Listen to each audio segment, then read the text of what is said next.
across the UK, on DAB+, on your smart speaker, on your smart TV, and on your side. This is Talk.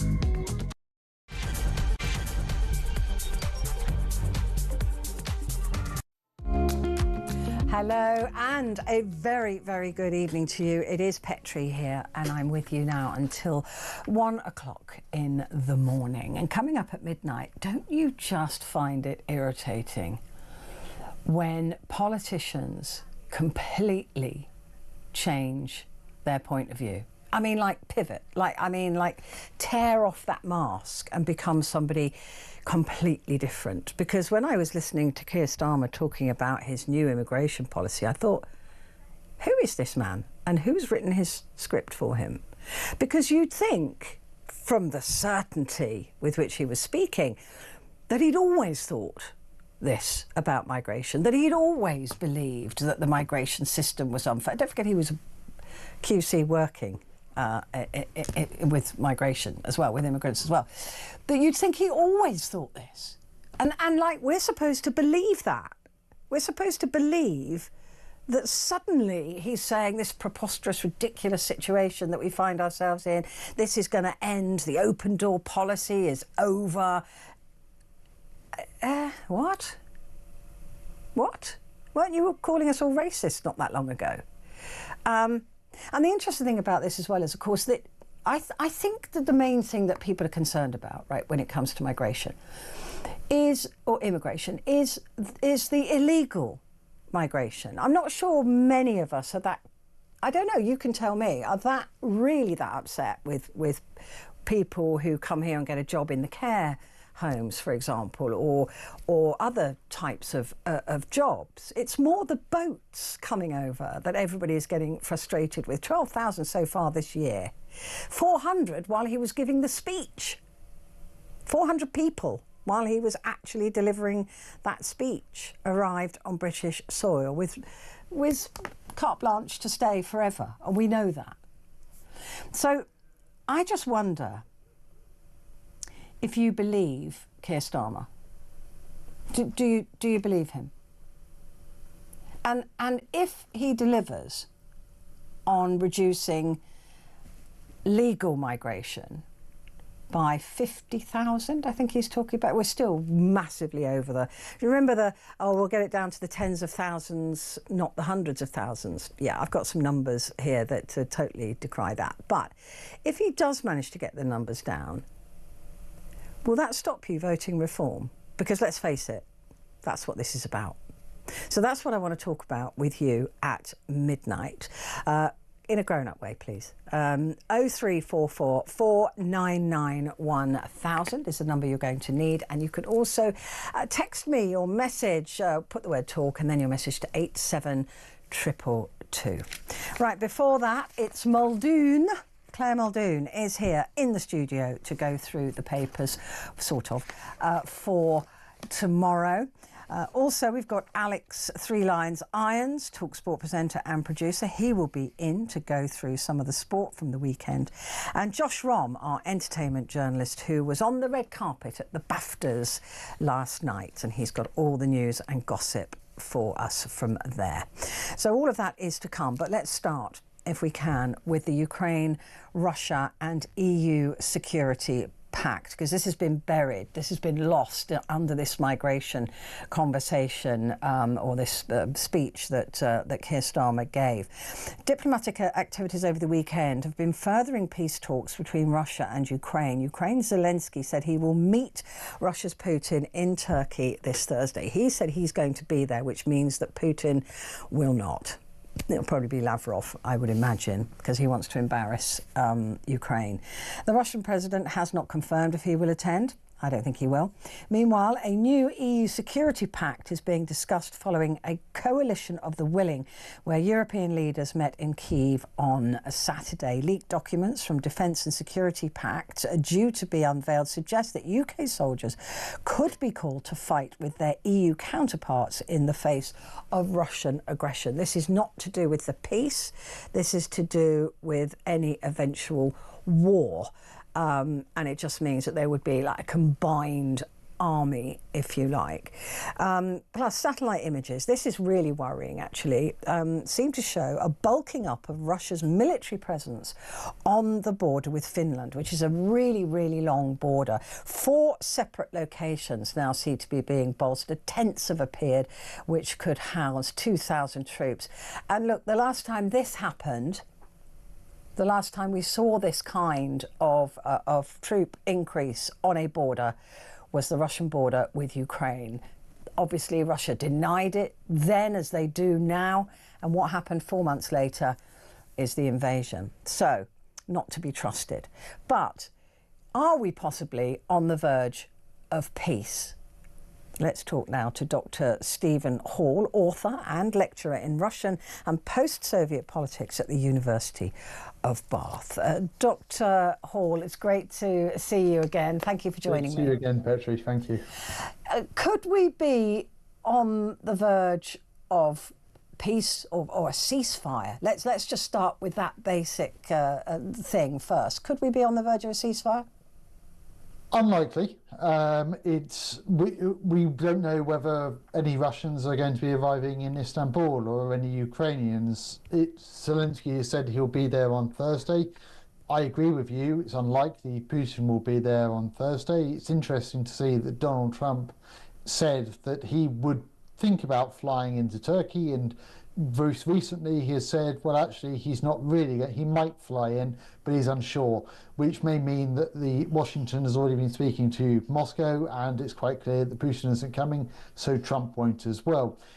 It may lead to a ceasefire, but Dmitry Peskov, Putin's spokesperson, has been talking about the fact that they need to change what the underpinnings of this war, that it would need to see the West stopping support for Ukraine during this war, and then perhaps we can talk about a ceasefire. So it may be talks, it may be Lavrov or Kirill Dmitriev meeting Ukrainian representatives, possibly Zelensky, for talks, but as has been happening with previous talks in the past, nothing much will happen. No, I mean, Turkey is interesting. It's where they met right at the beginning of the war, wasn't it? That's when they were meant to be talking then. So they've chosen the same place under Erdogan. The interesting thing for me here with Russia, and it's not a unique perspective, but is that they keep shifting the ground rules, that they keep, that they want it all their own way, and the suggestion that Europe should back off from supporting Ukraine doesn't bode well. Well, it doesn't bode well, and you're right. Putin has said, and Peskov and others in the Russian government have said, that we will go back to the Istanbul communique that was apparently signed, and Boris Johnson pushed Zelensky to not sign, if you believe the Kremlin propaganda. And that also things have changed since 2022. Facts on the ground: Russia has 4 regions of Ukraine that are part of the Russian Federation according to the constitution, and so Ukraine should leave those as well. And of course, demilitarization and regime change as well. It is effectively Ukrainian capitulation. The fact that the Russians have said we should talk mano a mano between the Russians and the Ukrainians, not having the Europeans there, not having the Americans, although Donald Trump may or may not be too close to Putin, that's by the by, but between us and we can solve this crisis, is effectively the Kremlin demanding Ukrainian capitulation, going back to what they allegedly were able to get out of the Ukrainians in 2022, plus more. But a lot of the people in this country, a lot of people around the world think that that's exactly what Ukraine should do to stop this war, to completely capitulate to Putin, as they did with Crimea, right, as the world did with Crimea. And I don't understand why so many people back that. And because I don't back that, a lot of people go, oh, you just love war then. You love war. But the reasoning is that if we do capitulate again, there is nothing to stop Putin from rearming and coming back. I fully agree with you. I mean, I vaguely have an understanding that yes, we are in the 4th year of this war, it's been going on for far too long, and therefore negotiations should happen. It should always have been a case of Ukraine being able to negotiate from a position of strength. That's possibly not going to happen. But the idea that Ukraine should simply sign this deal is incomprehensible in my mind, purely because this would lead to Ukrainian capitulation. It would send a very strong signal to Putin. Russian state media talks a lot about the fact that they are at war with the West. The Kremlin is very clear the West is weak. This would do nothing but to highlight to Putin that the West is weak and therefore can be pushed even further. It may not lead to Russian troops invading, let's say, Tallinn or Riga, but they would just need to send a signal that the West is really not prepared to actually follow through, that Article 5 of NATO is but a piece of paper. They could also go further in Ukraine. They could decide to destabilise, and they are already doing so, Moldova and elsewhere as well. It would send a terrible signal if the West was to push Ukraine into this negotiation as the Kremlin wants it in Istanbul, which is capitulation. Let's turn now to Poland. Russia is not very happy with Poland at the moment, and Poland have said that they're going to close the Russian embassy, that the Russians cannot be trusted. I'm actually amazed that it's taken this long, to be honest with you. But what will that say to Putin, and what does that do to Poland? Well, I believe it's the Russian consulate rather than the Russian embassy, the one in Krakow rather than in Warsaw. But that's by the by, it's still significant. It's Poland's second city, after all. It will send, I mean, the Russians have already said that we're going to reciprocate. We'll close the Polish consulate in Kaliningrad or Irkutsk or Tomsk or wherever else Poland might have a consulate. I don't know. It won't necessarily send a signal to Putin per se. I mean, it's purely that he already believes that the West is not going to react, not going to support Poland, and that we are seeing increasing sabotage perpetrated by the Russians across Europe. Allegedly, according to the polls, these Russian delegates were involved in spying. They were involved in creating networks to try and create sabotage organisations in Poland and elsewhere, in Lithuania, in the Baltics.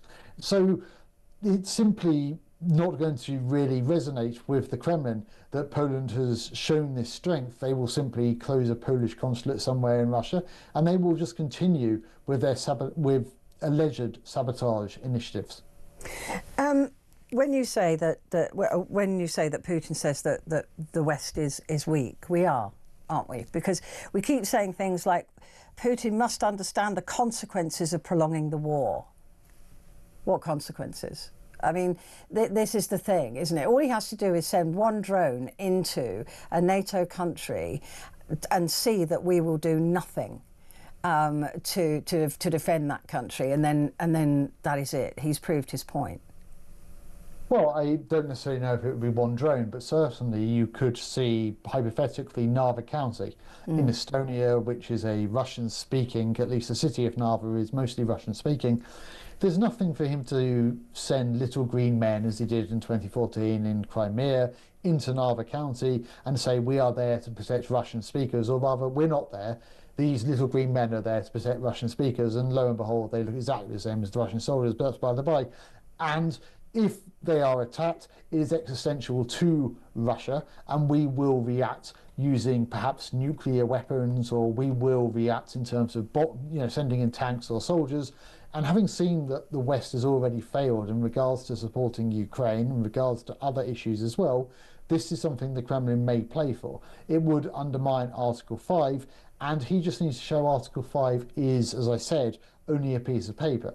So the West does have a problem in terms of it has spent the last 10 years, since 2014, some would argue even longer, putting its head in the sand and hoping that this would all go away. And the British Army, as far as I'm aware, I remember someone telling me, I think it was from Chatham House, there are more horses in the British Army than there are tanks. So the fact that the British Army isn't prepared to fight a war. No Western European army is at the moment prepared to fight the war, and they are slowly building up their weapons manufacturing. This will take a decade, and so it becomes increasingly difficult if the intelligence from the Dutch is correct and Putin decides to go again in 3 years' time. The Germans say 5. I think the Estonians also say 5, and another country, France possibly, is saying 10. Either way, the West is not going to be ready for that conflagration. So there needs to be far more to be done, and this perhaps could be unity in terms of a European-wide army, or subsidizing each other in terms of building up weapons and machinery, or also because Ukraine has now had 3-4 years of heavy experience of being very effective in terms of building up weaponry, supporting Ukraine and also getting something back from it as well in terms of weapons for Britain, for France, for Germany, what have you. What about what's happening on the Finnish border at the moment, Stephen? Does that concern you at all? Does this bring, back those memories of what was happening on the Ukrainian border, or do you just think this is a bit of showing off by Russia or muscle flexing? I think there's a bit of showing off by Russia, but we have to remember that the Russian economy is on a war footing. It has not mobilized, but paid off, let's say, a lot of Russian men to join the Russian military. Putin was very clear that when Finland and Sweden joined NATO, okay, we'll have to recreate the Leningrad military district, which is around St. Petersburg and further north. We have to defend our borders because Finland and Russia have a very long border, over 1,000 kilometers, and so that would mean the militarization of places like Petrie Hosken, the Republic of Karelia in the Russian Federation. So it's been there for a while. Russia is still building up its military, and it is going to be interesting, but we have to remember the Finnish army is very good. It has always been very good because it is needed to be very good, having been outside NATO and having to deal with such a large Russian border. It is different to the Ukrainian army. I mean, the common perception was the Ukrainian army wasn't very effective. That was proven catastrophically wrong for a lot of people. But the Finnish army, I believe, is a lot better than the Ukrainian army was back in 2014 at least, and therefore would see us as less of a threat. But certainly it is the build-up of Russia's militarization in terms of its economy, in terms of putting people into the military, in terms of even society being put into this militarized aspects that we're seeing with the military parades, we're seeing with school children. The Kremlin is pushing towards a militarized Russia, and that is something that should worry Europeans especially, and to a lesser extent Americans.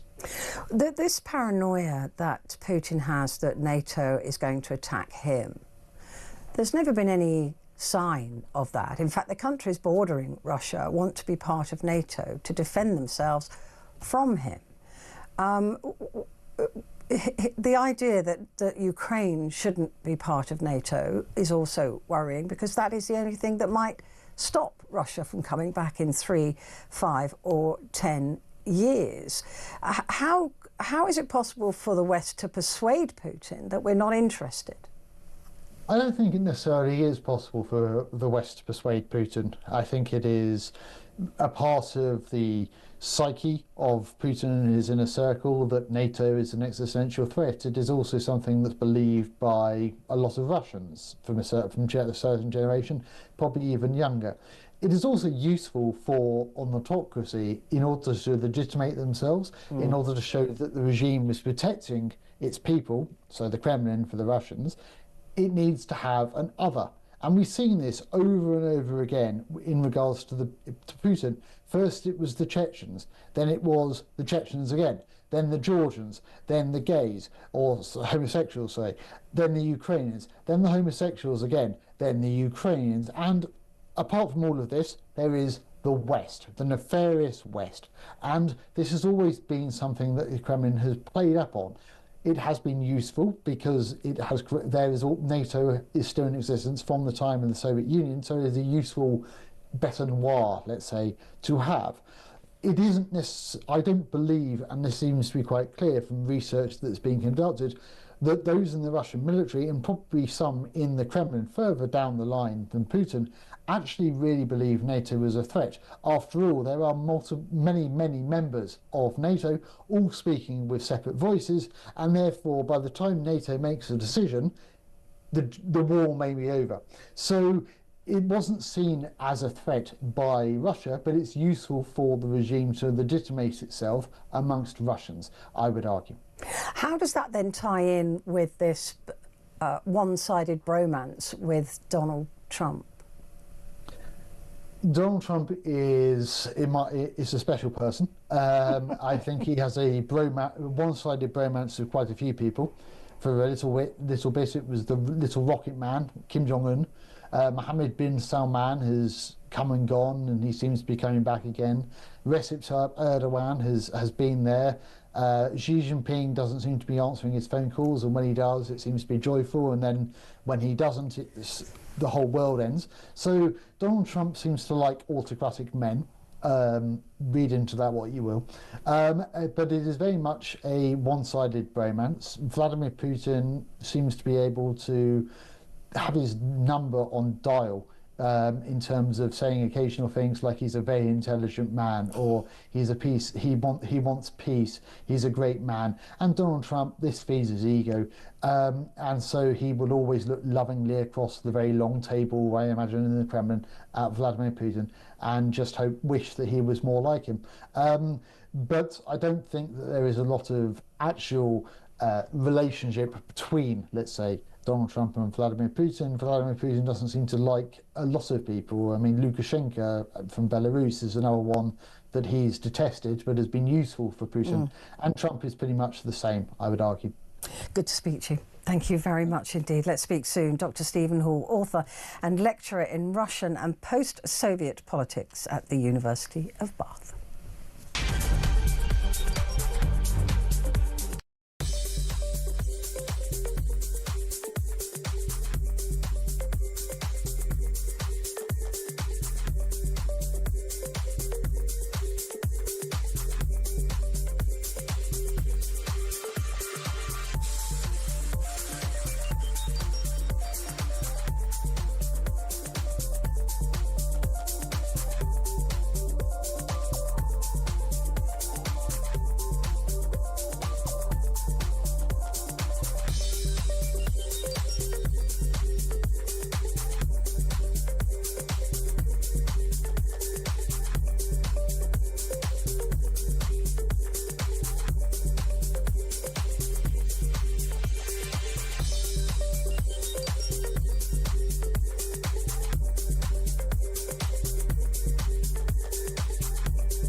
Across the UK, on DAB+, on your smart speaker, on your smart TV, and on your side. This is Talk. Hello there, this is Talk and it is Petrie here, and coming up at midnight it's the phone-in and it's your chance to talk back, to have your say, and it's a full hour of just you and me, and that's it. Nobody else is invited. So I want to talk to you about Labour's immigration plans. This is to do with legal migration, not the illegal, not the undocumented illegal migrants. They're coming in on boats. In fact, while Sir Keir Starmer was talking, 400 people managed to make it across the channel. So I think he's kind of missing the point a bit. I mean, look, the net migration climbed to a record number in June 2023, nearly 1 million people that year in net migration. 906,000. Last year, it stood at 728,000 people coming to live and work in this country. This is through the legal system, right? And he's now saying that he wants to make this system selective and fair, where we decide who comes into this country. I don't know how he can say that when he doesn't seem to be tackling the irregular migrants coming across and claiming asylum when they hit British soil. I don't understand how he can just kind of ignore that, because I think that most people understand migrants coming to work here, right, in jobs that perhaps we don't want to do or can't do ourselves. But it's for me, it would seem that the whole point is about the illegal migrants, the people who are in this country that we want to get rid of, or we can't get rid of, or people that come here claiming asylum that don't deserve it, and get to stay here anyway. And they all know that. I mean, I was told yesterday by a contact that the cost of coming over from France now has dropped significantly. It used to be about 10 grand. Now it's about £1,000, in between £1,000 and £2,000 per migrant. Why? Because it's so easy. It's a numbers game, isn't it? So the more people you can get through, the price goes down. I mean, it's simply economics.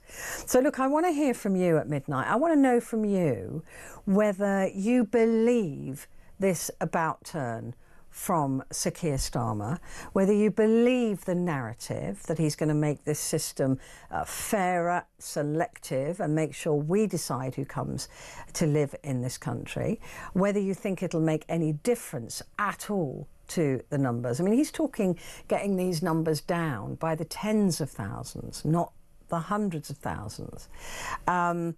And he is suddenly aware that there's a pressure on housing and healthcare and social care and all of those things that he apparently wasn't aware of before. So I don't know whether I even believe him. But will these changes that he says he's going to implement, and in fact, if he does implement them, would you trust a Labour government again with migration? Would you give up your reform vote and give it to Labour? If he manages to reduce, him and Cooper manage to reduce net migration by the tens of thousands at the end of this Parliament. 0344 499 1000 and send me a message, put the word talk and your message to 87222.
across the UK.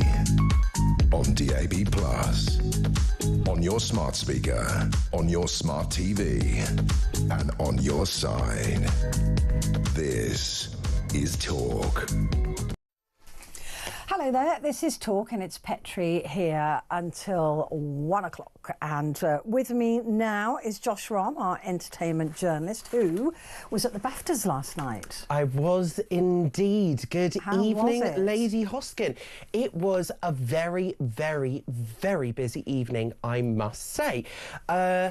Some of the surprises, though, I say surprises, some of the awards, though, not really that big of a surprise. So going into the evening, the big nominees were, of course, Mr. Bates versus the Post Office and Baby Reindeer. Now, you might be thinking, Mr. Bates versus the Post Office, that programme, that was released years ago, wasn't it? Yes. Well, the point is it was released just after the cut-off date for BAFTA 2024, meaning that it actually had to carry over until BAFTA 2025, which is actually good for Mr. Bates versus the Post Office because, of course, some of the postmasters haven't yet received adequate compensation. So actually the good thing is about this is that, you know, the BAFTAs is once again, I know people say, oh, awards, why do we care? Well, actually, what the BAFTAs is this time, it's a chance to do good because once again, Mr. Bates versus the Post Office is going to be something that's going to be in the papers, it's going to be talked about on television, in the media. So it's once again another reminder to the public, not to the public, well, a reminder of the public of the incredible injustice, one of the biggest injustices, miscarriage of justices in British legal history. But it's another reminder to the government and the Post Office to sort out the compensation. Yeah, that we haven't forgotten. That we haven't forgotten. But Mr. Bates versus the Post Office, very well done. It won limited drama last night. Jessica Gunning from Baby Reindeer, of course, playing Martha, won for supporting actress. EastEnders won soap. Interesting, Traitors and Claudia Winkleman lost out for reality and entertainment performance. Joe Lycett won for entertainment performance, and reality went to The Jury, The Murder Trial, Channel 4's show, which actually I think is a very good watch, and I can see why the British Academy might have lent to something a little bit more highbrow rather than something that's very much in the minds of all of us pop culture enthusiasts. No Ant and Dec either. So, and they were there, and you can kind of see they were slightly disappointed. But listen, they're loved by the British public. The British public vote for them every year at the NTA. So give me a small violin when it comes to Ant and Dec, really. And EastEnders won soap. Ruth Jones won female performance in a comedy for her performance as Nessa Jenkins in Gavin and Stacey, and we'll hear from her in a little bit.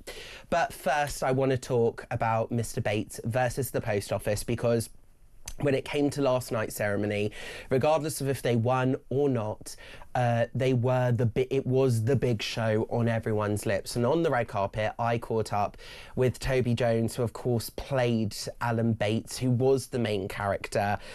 He was speaking to me about the impact that the show has had, and I asked him how he felt basically being the main character of this series, because if it wasn't for Alan Bates and what Alan Bates has done, there would of course be no series. This controversy, what the story wouldn't have risen to the top of all of the news agendas. Alan Bates was the one spearheading this, and Toby Jones was the one playing Alan Bates. So I asked him how he felt that his performance was just so central to this impactful drama.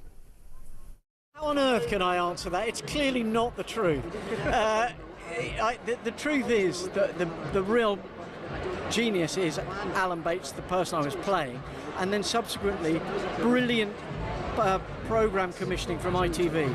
Exceptional that Polly Hill took this story, which after all everyone knew about but no one was doing anything about, said we can make a drama about it if we get the right writer and director. We got Gwyneth Hughes, who spent 2 years meeting everyone, and when we premiered that show, the postmaster still hadn't seen it, and they could have just been totally upset by it. And I think the proudest moment in a way for me was when we could see how much it had impacted those postmasters.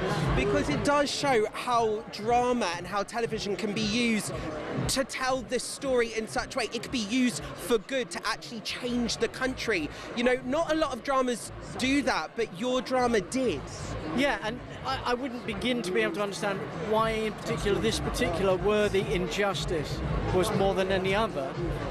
But I'm very grateful that it did, and they are very grateful that it did. But I think it's not a science. I don't know that people can replicate it. All you can do is humanise these things, and that involves great dramatists. And watching it back, what was the most emotional moment for you on screen? I think some of those public meetings where I'm trying to rousing these people whose story you've seen, I'm still very proud to have been asked to do those speeches. Yeah, it's interesting. I saw him, Toby Jones there, talking earlier, and somebody said to him, how did it feel at the time? And he said, well, we didn't know at the time that this was going to be what it was. It was just a miscarriage of justice, and we were just doing a drama. Well, the funniest thing is you know, this didn't come from nowhere. And actually, I remember when I was in a previous life, so to speak, one of the things that I was actually proud about was actually getting some of the postmasters and the relatives of the postmasters on air. Now, this was in 2021 and early 2022. So us journalists, we did know about this, but this is a prime example of actually it was a television drama that really honed in the point, that made it relevant. Yeah. But of course, somebody else who's also relevant this year is Chesney Hawkes, who had his big moment. I just love it straight away. As soon as I mentioned a name, you smiled. I've got a photograph with him somewhere. I have a photograph with Chesney Hawkes. I'm sure you do, actually. Yeah. Of course, being a Big Brother super fan myself, I obviously asked him about the time living in the Big Brother house, of course, with controversial housemate Mickey Rourke, A-list Hollywood legend Mickey Rourke, who was shown to be really quite something. But he, of course, got no nominations. No, he didn't.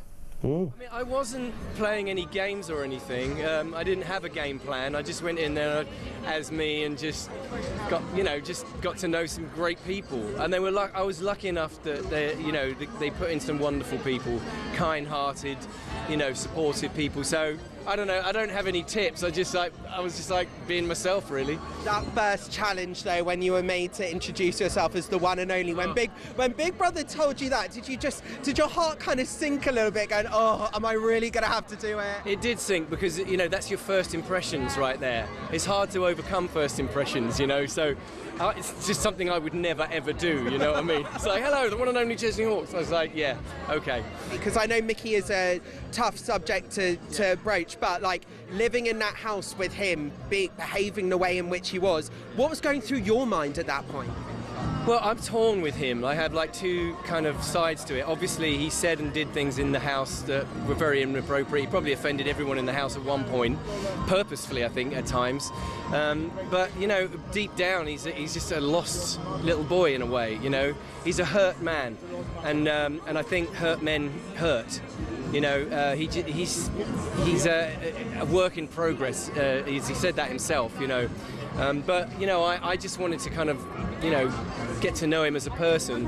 He made that easy sometimes and really difficult at other times. He had to go, but I'm glad I got to meet him. It was interesting, Would you have done anything differently? Last question, I promise. Would I have done it in the house? I don't think so. No, I stuck up for people when they needed to be stuck up for, and I was just myself in there, really. So I'm not really one for regrets. I don't really think back to what happened, and it was all a great experience for me, to be honest. What a legend. What a legend. But another legend. Ruth Jones, of course. Her. Gavin and Stacey, of course. Tens of millions, I think, tuned in to watch the final episode. Ruth Jones, of course, when picking up the award for female performance in a comedy, slipped into Nessa on stage when giving her acceptance speech. But backstage, she would ask, would it ever truly leave her? This was her response. I'm not going to lie, she's never going to go, because she's there, she's in my soul, she's in my heart. And she comes in quite handy sometimes when people are annoying, because I can go, oh, love, back off. But she is, you know, for somebody who just doesn't get fazed by anything, even Shanessa Jenkins was really, really shocked and honoured by this tonight. I love her. And love the character. We've got one final surprise for you, Petrie, because I don't know anything about this. Yes, I caught up on the red carpet with a very special friend of the programme.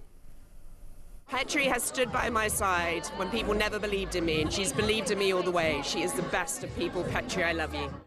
Oh, Sam. Sam McAllister, of course. That's so sweet. And the funniest thing is, so Scoop was nominated, as well as Billie Piper, who was nominated for her performance in Scoop, playing Sam. So what a moment that is for Sam McAllister, walking the BAFTAs red carpet, supporting an actress that played herself. Yeah. Incredible. Amazing. Incredible. Amazing. Oh, Sam, bless her. She's adorable.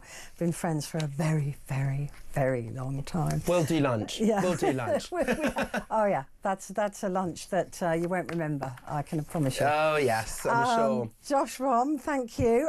You've got a big mission this week, haven't you? I have got a big mission. So the cast and crew of Mission Impossible: The Final Reckoning were in London last night at the BFI. Tom Cruise has received the BFI Fellowship. Now, I will say the cast are going to be in town later on this week, and I have seen the film. But you can't tell me about it. That's all I can say, because that's all I can say, because I am on the secret mission, IMF style, Commander Hosken. You'll have to tune in to the show next week to find out more. Very exciting. If you can get Tom Cruise to say I love you as well, I mean, just, I love you, Petrie, that would be fine. That's giving away the secret mission. I think by saying secret mission and IMF, we might have done. Anyway. No, it's a secret mission. I'm not saying what the secret mission is, but it's a secret mission. And without saying anything about the film, all I will say is, because I saw that I felt this way before the film was released anyway, I'm very excited for this film to be released in cinemas. That's all. Excellent. Well, I'm very excited to see it as well. Josh, thank you very much indeed. Well, it's time now, just before the break, to find out how you could be in with a chance of winning a weekend away in Munich at the end of May to watch the biggest game in European football, the Champions League final. We're also putting £5,000 in your pocket to spend however you want to.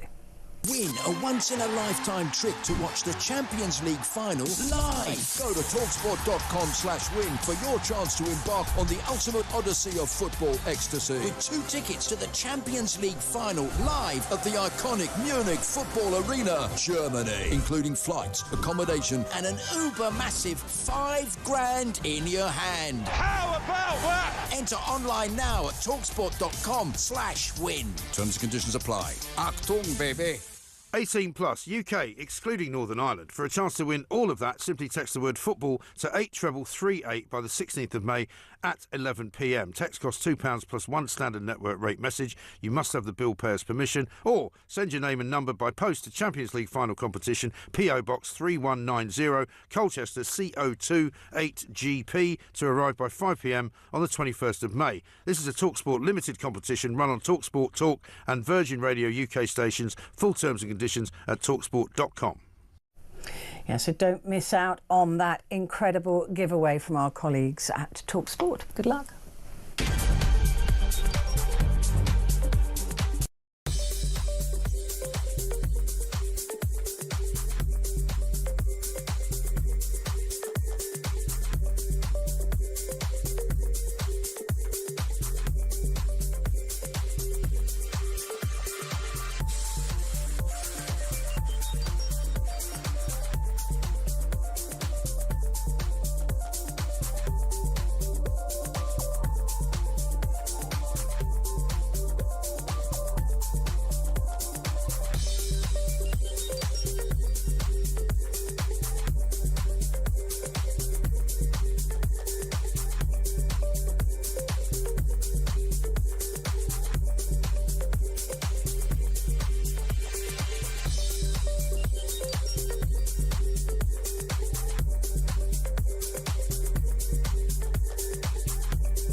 across the UK. On DAB+, on your smart speaker, on your smart TV, and on your side. This is Talk. Hello, it is Talk. Petrie here with you until 1 o'clock. Just to remind you that Claire Muldoon will be here in the studio in about 10 minutes' time.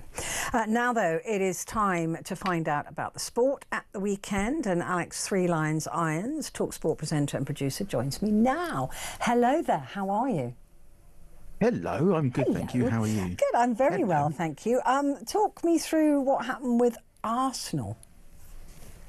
Yeah, so they may have drawn the battle, but they definitely lost the war as they drew 2-2 away to Liverpool on Sunday. They had initially gone 2-0 down, and it looked as though that it was the party atmosphere was going to continue at Anfield, as we know they're champions already. And to go 2-0 ahead very early against Arsenal, who are in second, it felt as though that, you know, not rubbing it in their face a little bit, but it was very much, we've won the league and now we're going to walk all over you. That didn't happen. Arsenal came back and drew to 2-2. They did eventually get a man sent off, Arsenal. Michael Moreno was sent off. The goal scorer for the second goal for Arsenal, he was then given a red card a couple of minutes later. So it was an interesting game. Either side could have had it, but the real talking point really is what's been happening over the past week with Trent Alexander-Arnold at Liverpool, who last week had confirmed that he was leaving the club. It was kind of football's least kept secret. I think we mentioned it last week that he was on his way to Liverpool, from Liverpool to Real Madrid, and it was the first time that Liverpool had played since the news was confirmed, and it really shook the Liverpool players and him as well when he was booed by a lot of the Anfield crowd. And if anything, that booing really kind of brought Arsenal back into the game. They, he came on at 2-0 up, and they were 2-2 within 10-15 minutes. So it was Trent Alexander-Arnold who had played the goal scorer onside for the first goal, which really, if you'd shown that to Liverpool fans in the stadium, they probably would have erupted into a riot. A lot of Liverpool fans were not happy with his inclusion in the game. There was a lot of talk on social media, which there always is. Twitter in particular is a, in regards to football, a bit of a cesspool when it comes to stuff like this. It's a little bit mean. He's entitled to move on, for goodness sake. He is. He's been at the club since the age of. He's been at the club since the age of 6, so he's been there over 20 years. He wants to, understandably, try and win silverware at a new club. I get the argument that he should try and win everything at Liverpool, and he already has done. He's won a lot at Liverpool. He's won the Champions League. He won that a couple of years ago. They've won the FA Cup. They won the title this year, and of course in 2020, 2021 as well. So he's won a lot at the club, and I can understand him wanting to move on, try and win something somewhere else, try and win the Champions League somewhere else, and Real Madrid would be a good place to do that, although they were knocked out by Arsenal earlier this season in the Champions League. So it's when Real Madrid comes knocking, as a football fan or as a football player, you never turn them down. No, ever. Of course not. And I think it's a bit childish of people to expect him to stay there forever, just for them. But people, it's the rivalry between the clubs is fierce, and 2, it's like a religion. Like, people want you to stay within that club. Every football stadium is a church, and you want to, your saints, other players are out there, and when one does leave and go somewhere else, it is upsetting. But especially when a player's been there for so long. But understandably, he's a human being who wants to go and play his tried somewhere else and wants to live in another part of the world, and you can't really stop someone from doing that. No, you can't. Nottingham Forest chairman not happy? No, he isn't. Evangelos Marinakis is the man who owns Nottingham Forest. He was not stormed onto the pitch, but he made an appearance on the sideline before coming onto the pitch after their 2-2 draw with East Midlands rivals Leicester City, who are already relegated, mind you. Forest were looking for Champions League football.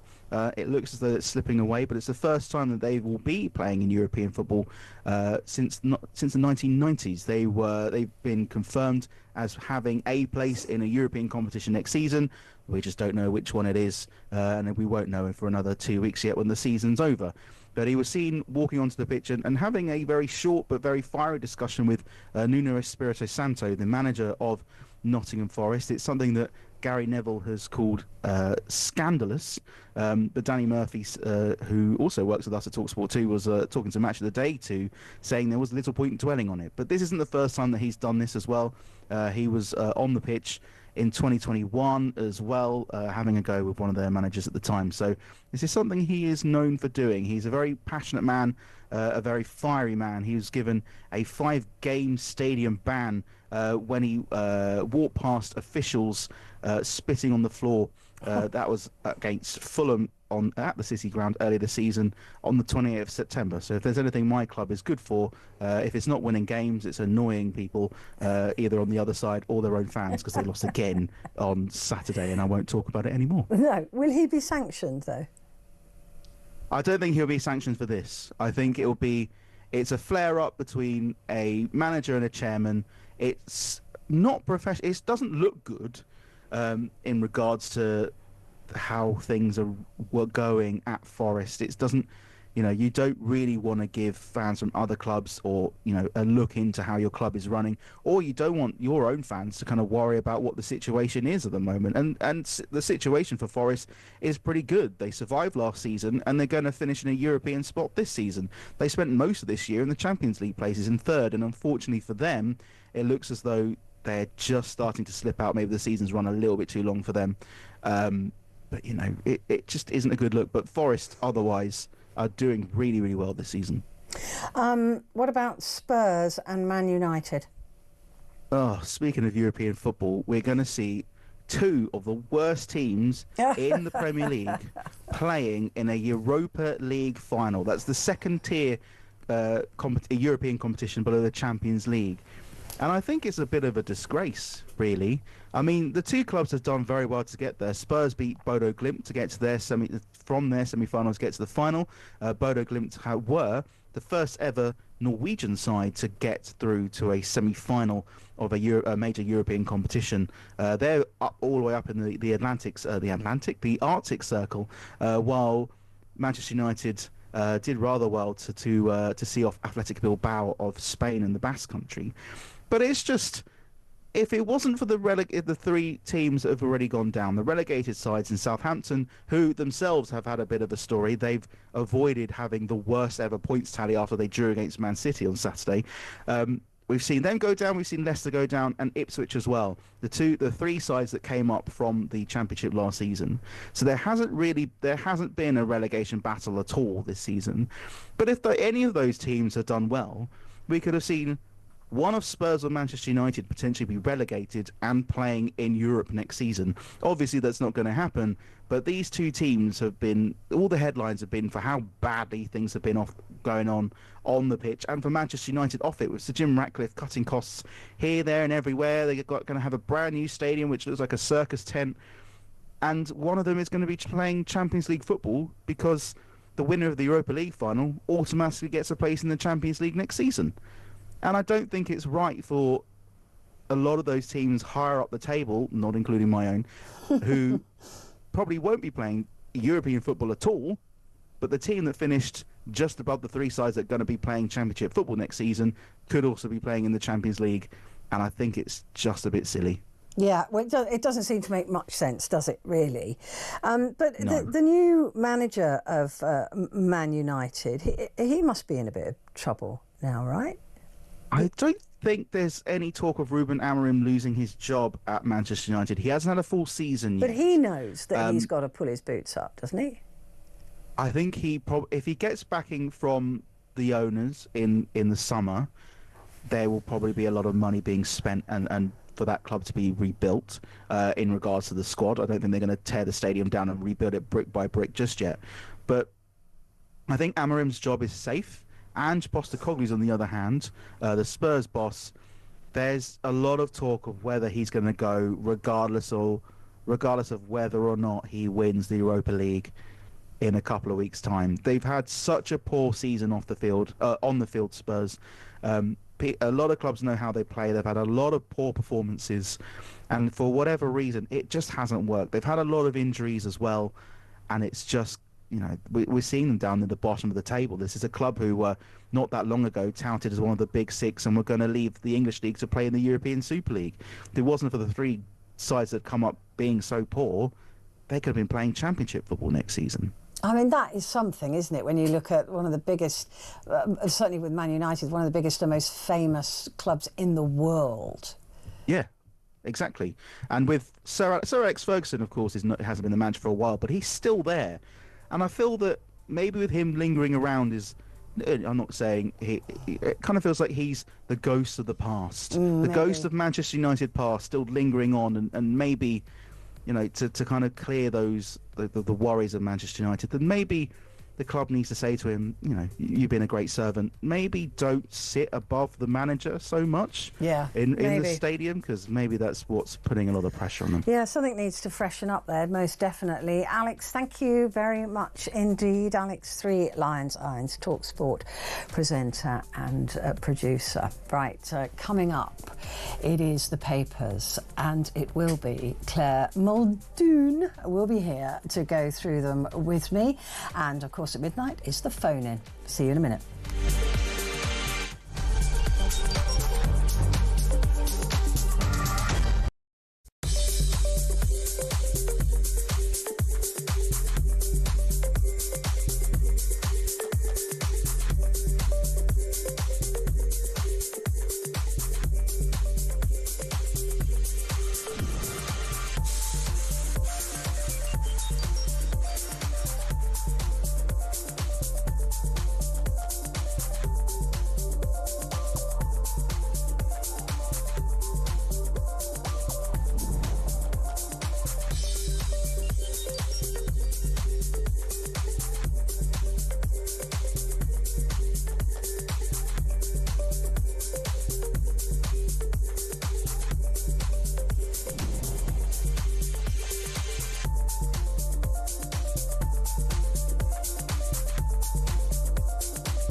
Across the UK, on DAB+, on your smart speaker, on your smart TV, and on your side.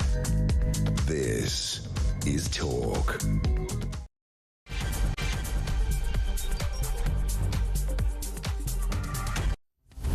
Hello there, this is Talk, and it is Petrie here with you, and with me it is Muldoon. Aren't you so pleased? I'm so happy. I saw your name. I thought, on a Monday. You saw my name? Well, on the rundown. I have people. People do, people do that. Stop it. Yes, stop it. I thought you meant you've got people like me, your people. They come in Monday, Tuesday, Wednesday. Oh, I see. Just for you. No. But I was delighted and thrilled to see your name stop being so insincere. I'm not Keir Starmer. Really? Yeah. Really? Yeah. Petrie Hosken? Talking of Keir Starmer. Yeah.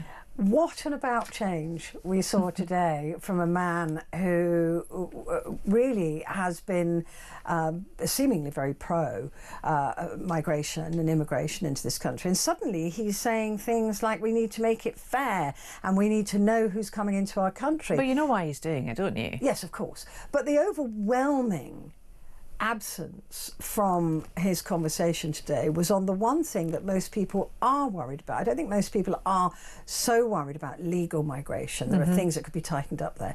But it is the illegal, the people who come here, have their visas denied and then are not returned, or come here. You know, why that he didn't even mention that, and that's, I think, what people are more concerned about. Do you know what else he didn't have? Support from his party today. No.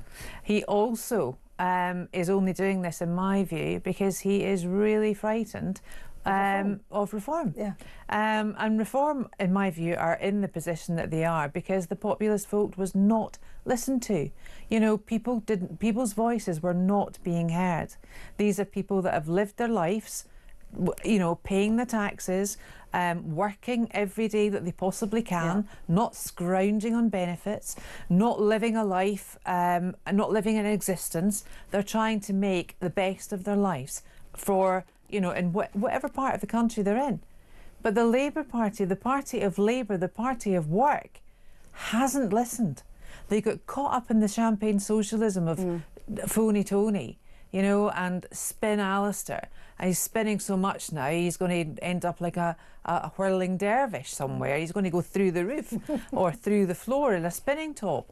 But I think history will not look at politics of the past 15 or so years very, very nicely. It'll be through a lens of why on earth did they not learn? What happened in the past? History's there, surely, for us to learn from. Oh, I wish that human beings had the capacity. And there is nothing, absolutely nothing. There's no fiscal policy, there's no education policy, there's no environmental policy, you know, that actually suits the British person. None, nothing, nada. It's really interesting to me that Keir Starmer, of course, is blaming the Tories, and the Tories were in power for a long time. But this whole open door policy falls firmly at the feet of Tony Blair. Absolutely, it does. Angela Merkel did exactly the same thing in Germany, Petrie. Yeah, but Tony Blair, I mean, they wanted to stick it to the libs, and they wanted to import voters. That was the whole point, and it was a deliberate policy by Labour under Tony Blair to do that, to have unfettered and adulterated, uncontrolled immigration, and they wanted cheaper workers. They want all of those things. Now, this country is still addicted to cheaper workers. They're addicted to cheaper workers because of the way the system is set up, that it doesn't favour people being paid a good wage. And I don't believe in the minimum wage either. I think that's a really bad thing because you've got two things there. Minimum wage, minimum effort is what I've heard, but also minimum wage, then you're bringing down. It's a race to the bottom. An absolute race to the bottom. You cannot sustain a family on a minimum wage. You cannot sustain a community on minimum wage. You can't sustain it. You can barely sustain a Gen Z's addiction to oat milk. But if we let the market decide on what a wage should be, say we cut migration, legal migration, because that's all he's talking about, we cut that and then we let the market decide on what a waiter is worth, or what, you know, then that will lead to inflated prices. Do you know what? And maybe we've got too used to having things the price they are, and maybe that's being, and even they are being held down by low wages at the moment. Not much though. The cost of living's going through the roof. Yes, I know, but imagine if people got paid much more. Well, no, I actually everything think would cost much more. I actually think if that were to be the case, then people would vote with their feet and they just wouldn't bother turning up to restaurants, concerts, or whatever. And therefore prices, supply and demand prices, will have to come back down to a reasonable level. I think it's workable. I think it's doable. And I'm not living in some utopic life because I am very much a realist. I've been through too much, you know, too much of life to know that that is not the case. So I think a redress and a restart has to happen. And I think I think the only reason Starmer's doing this is because of what happened, especially in Runcorn, and indeed the rest of the local authority elections that happened last week. I mean, for him to deny that is and just it's a need, stupid. Absolutely stupid. But it smacks to me as well in his speech and the rhetoric coming from that speech. It is very divisive. You almost could have put those words into Farage's mouth. Not even to Farage's mouth, but Enoch Powell's mouth too. It was an extraordinary. I said at the beginning of the programme, don't you just hate it when politicians pretend to be something that they're not? Because or he's one way or the other he's been pretending, because this was like suddenly ripping off a mask and being, you know, tonight, Matthew, I'm going to be stars in their eyes. But then who believes that? Who trusts that? Well, you've got men like Morgan McSweeney, right, who's Director of Comms for the Home Office at the moment. Sorry, for Number 10 at the moment. Well, he's not doing a very good job, is he? Well, he's not at all. So you wonder what Keir Starmer is being fed. You know, who's around him at the moment? Angela Rayner, bless her cotton socks, had a ridiculous Saturday morning with Sir Trevor on Sky News. She went round in circles. He really... And he wasn't being abrasive, he wasn't being disingenuous. He was actually saying, look, Deputy Prime Minister, you've, got the quota of 1.5 million homes. Where are they? They haven't even started. Where are they? Where's the money to do it? And where are the workers? And then she actually said, oh, but we've got enough houses. I was like, I'm not even... OK, I'm media savvy, I'm media trained, but oh my goodness me, Petrie, I thought, wow, that is the Deputy Prime Minister. I know. I mean, seriously, which is quite refreshing in a certain way. I've got quite a lot of time for Angela Rayner. I think, she's done a good job. She's not a career politician. She's come on leaps and bounds she's the archetypal example of social mobility, in my view. She's not like your phony Tony, Fettes College, then Edinburgh University or wherever it was he went for his tertiary education, and then, straight into politics. It was John Smith's death that made him electable. It really was. And, anyway, I'm not going to go into my view on the Labour Party at that time, those champagne socialists, but he has got a lot to answer for. The Iraq War, high levels of unmitigated immigration coming into the country, and also the necessity for people to get a tertiary education to go to university.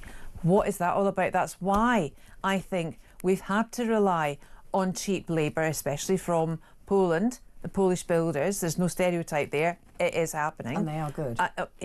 Albanians as well. Lots of the other Eastern Bloc countries, all the builders coming in, they were like, wow, give me £30 a day. Yeah, I'll work for you for that. Not anymore. That's not fair. No. It wasn't fair then. No. And it's not fair. But well, it was also Labour that introduced the university fees. Let's not forget that. They opened the door to £1,000 a year to paying for secondary education. So... what, universities? Yeah.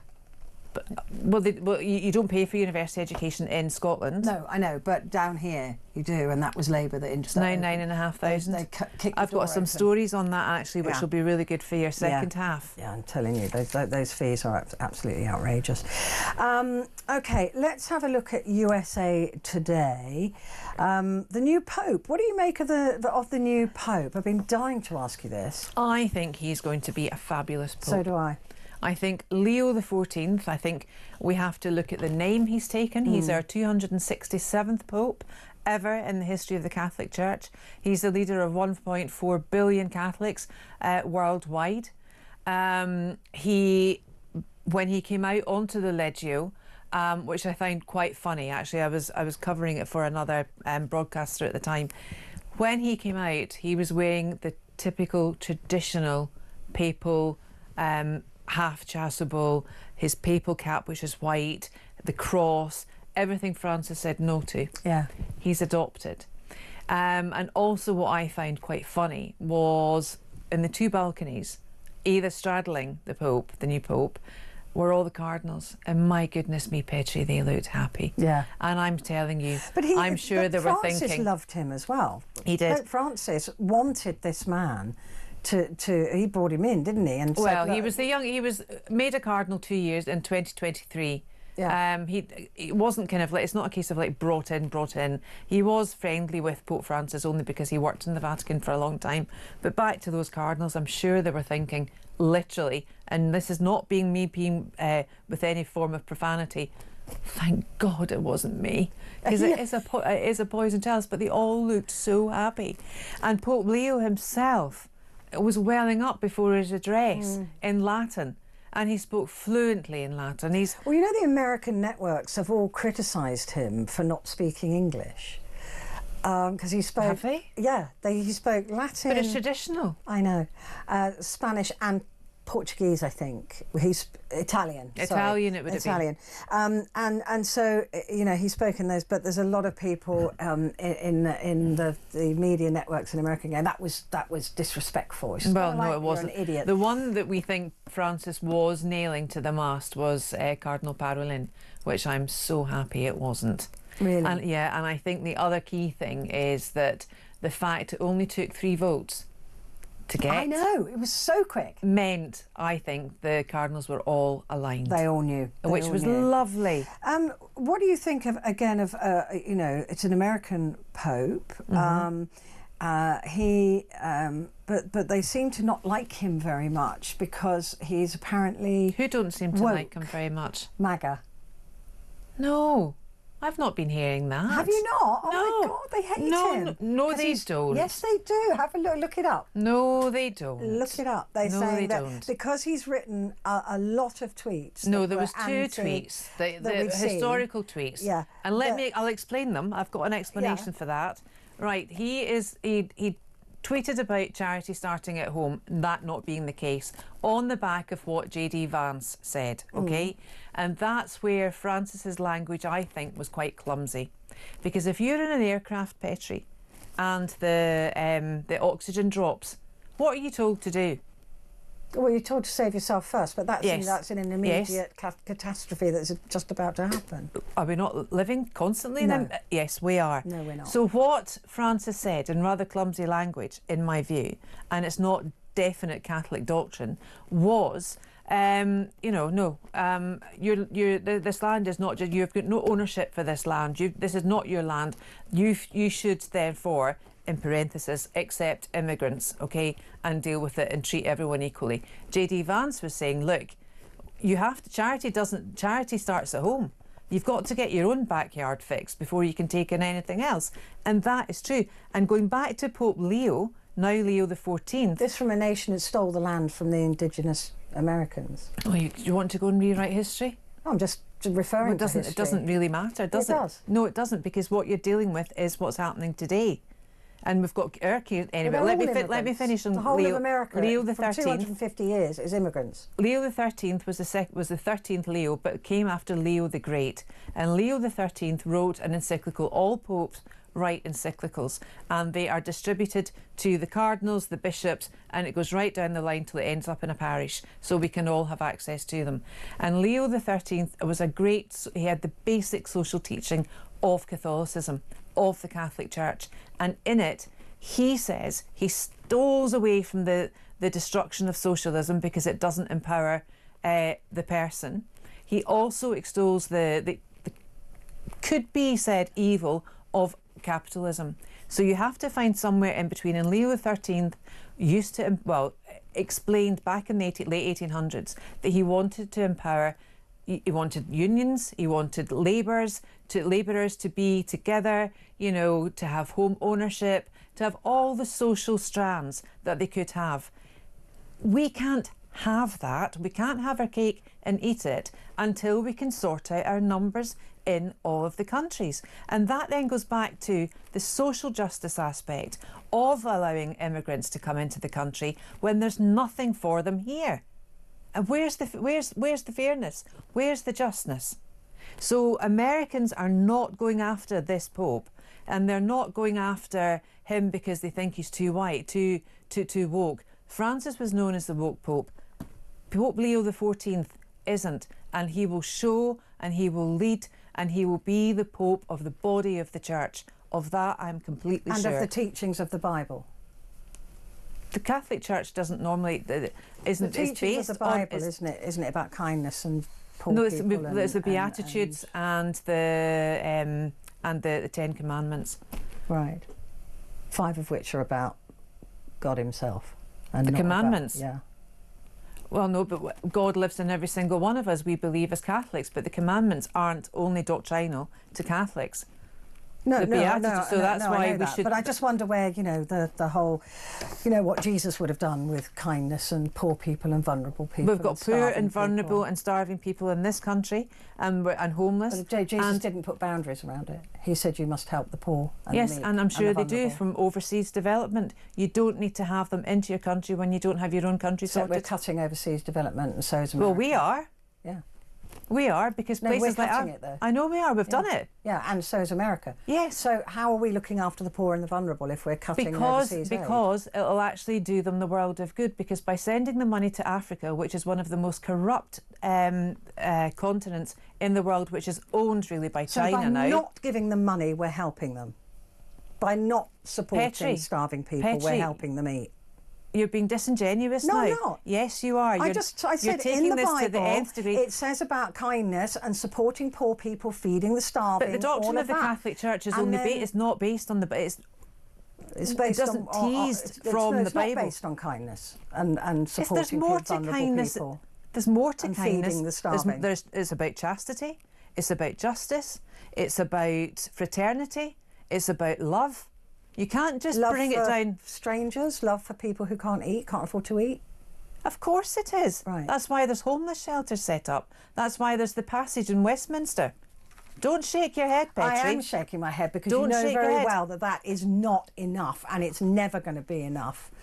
It's not enough. Until you get rid of dictators, Petrie, until you get rid of the people who are actually criminalising their own people. Yes, but we're not getting rid of them, are we? We're letting them get away with it. They're not letting them get away. So we don't care about those people because of their dictatorship. We look. It's your fault for being born in that Petrie, country. how can you say that? And you can starve. How can you say that, Petrie? Because I don't understand your theory. What are we supposed to do?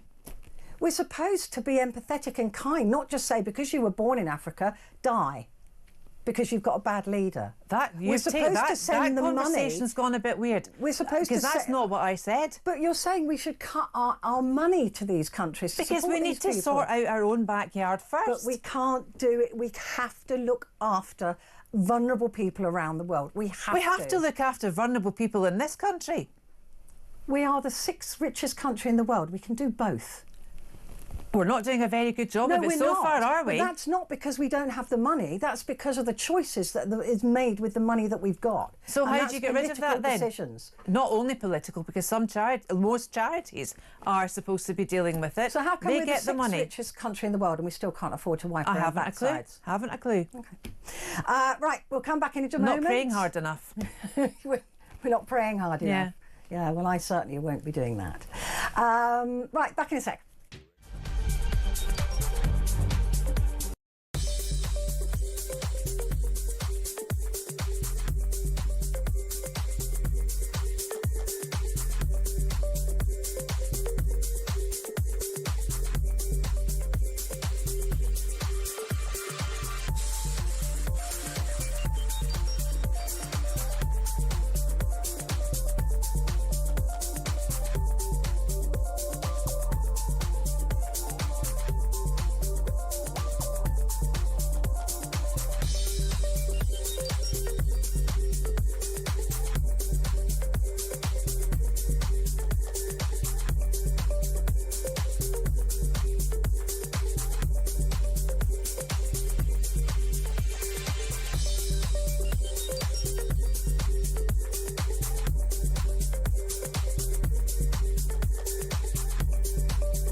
Across the UK, on DAB+, on your smart speaker, on your smart TV, and on your side. This is Talk. Hello there, this is Talk and it's Petrie here with you, and with me is Claire Muldoon. I don't know for how much longer though. You're being so rude. So rude. You really are. There's a door. Right, let's talk about Trump and Xi. No. Xi I'm not going to talk to you now. Get one of your other people. I get one of my other people. What I meant was when I You're got a bully. people is my team. That'd be worse. That'd be worse. Othering. Oh, Starmer's house fire mystery. That is just awful. Really, really awful. Horrible. But I didn't realise it was his house to begin with because I just said they sealed off the street. Counter-terrorism officers are investigating after suspicious fires at Sir Keir Starmer's North London home. And his second... he doesn't even live there, does he? No. He lives in Downing Street. Downing Street, yeah. What do we make of this? Do we think it's... I don't. I think vandalism? I really don't even want to make a comment because really no one knows. But again, it's this violence, it's this ability for people to think that they can get close to politicians. It's so wrong. It is so wrong. I mean, if anything, the memory of David Amos and Joe Cox really should be sending a shiver up the spine of this country. It's disgusting, isn't it? Because I mean, I remember the Joe Cox killing. I was on World Service actually, just about to do World Have Your Say, and we had a whole programme planned on, because it's a global phone-in, on gun laws and things like that right around the world. And literally, I think it was 20 minutes before I went on air, the news came through about Joe Cox, and we had to throw the whole thing away, programme out, and just start. And the team didn't know me, and I was just saying, look, just feed me, and I'll be fine. And they just didn't understand that I'd done breaking news a lot. But I will never forget that day. It was so shocking. And then, like you said, you've got Amos as well, all of these politicians. And the whole nature of our democracy is that we can go and talk to them. Well, of course, because the whole thing about an MP is you're member of Parliament. They're supposed to be able to hold local surgeries. Exactly. They're supposed to be able to help their constituents. How can they, when there will be, living in fear of their lives? Yeah. Things have got so toxic. Yeah. And people have got this feeling that they can touch them, that they're there to, for them to abuse them physically, even throwing a milkshake over Farage. I agree. Or totally an egg at John Prescott. Think what you want about your politician, but please, they're a human being. If you wouldn't treat your family or your friends like that, don't do it. No, do it at the ballot box. That's the whole point. That is your way of protesting. Yeah, exactly. And I do think that it's getting... And of course, at the end of the day, it's all going to just cost us more, because the taxpayer will have to fund security. We already have fund a massive bill on cars and taxis and things like that for politicians. And Sadiq Khan. And let's not go there, shall we? How is that man still there? Because he gives to the poor, and that's why. He does not give to the poor. He doesn't give to anybody. He's got 3 Range Rovers. Has he? Yeah. All paid for by us. Where are we now? Daily Telegraph, terror probe into arson at PM's home. Do we know who is living there? Was it empty? Don't know. Don't know. He rents... Oh, it says he rents out the property. Oh, gosh. Well, they might not have been targeting him then. I mean, they might be targeting the people in there. It might be, I suppose. The case is it is his house. Yeah, it's his house. So it kind of... That'd be the first place I would look, actually, is counter-terrorism. Well, I'm sure they're on it, and I'm sure they've got a good idea. Macron... even if he had a Ring doorbell, that would have solved everything. Yeah, exactly. I don't have one of those. I want one. Macron denies... This is a great headline, isn't it? This is so funny. Macron denies taking cocaine on a train. I mean, that's a sort of headline. Really? That is a good headline. It's the question, is it a tissue or is it a bag of marching powder? Yeah. I mean, really? And then you've got... to deny that? But what's the German chap who had... Because they had the long, slim spoon next to it, and he was pictured taking it off. Now, there's things on social media saying it's a completely AI thing. It's a completely made-up video. And then you've got... Friedrich Merz, the new German Chancellor. Then you've now got Macron denying it. Why would you... I mean, don't deny it, because that is... It makes it real. I took the cocaine. It's like, oh, really? It makes it real. It makes it real, yeah.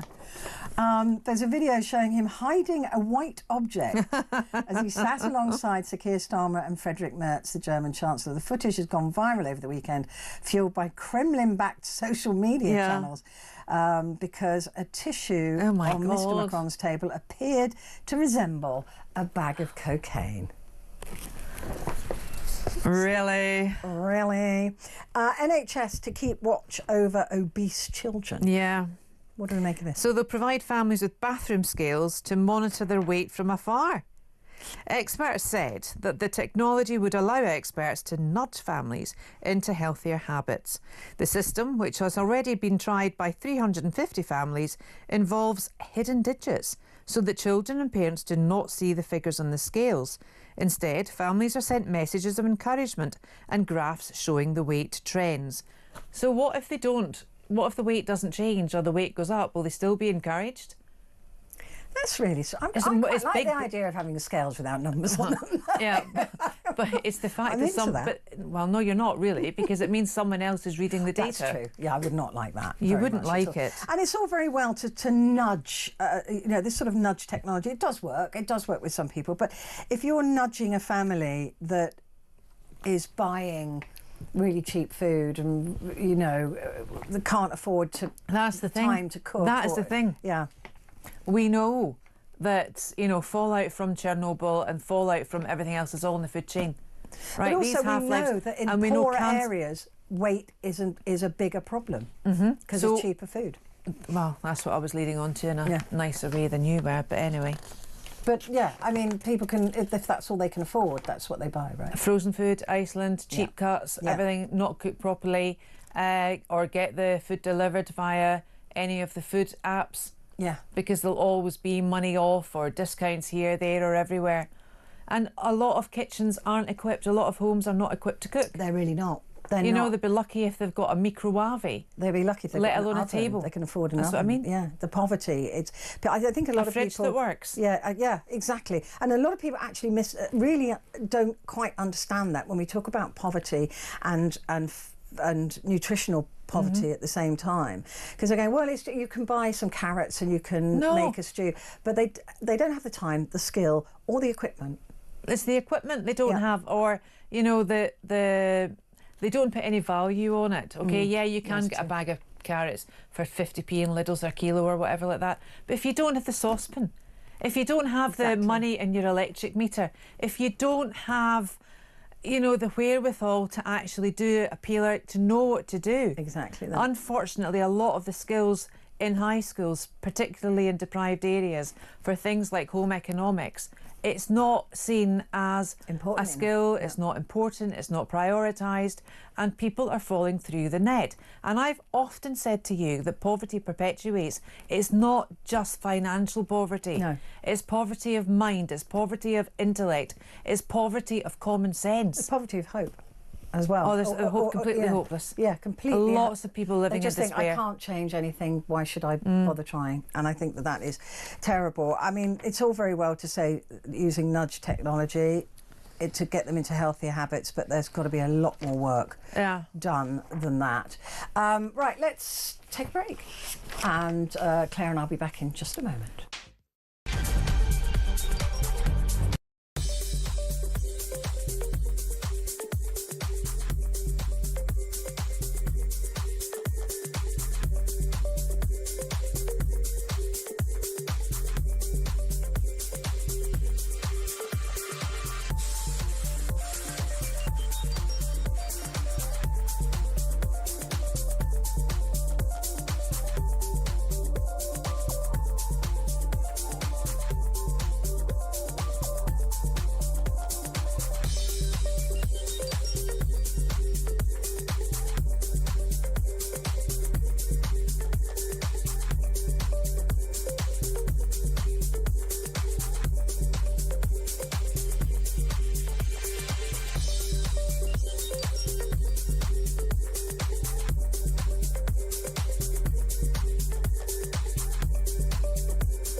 across the UK, on DAB+, on your smart speaker, on your smart TV, and on your side.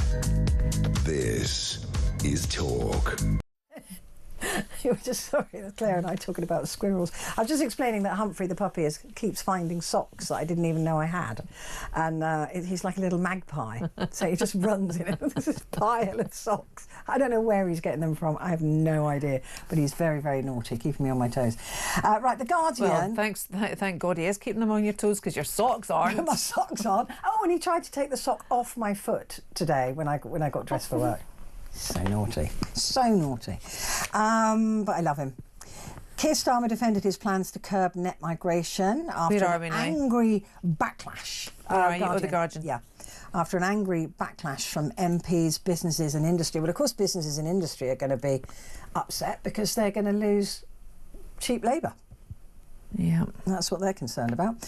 Margaret Atwood. Are you a fan of Margaret Atwood? I read The Handmaid's Tale about 7 years ago, 7 or 8 years ago.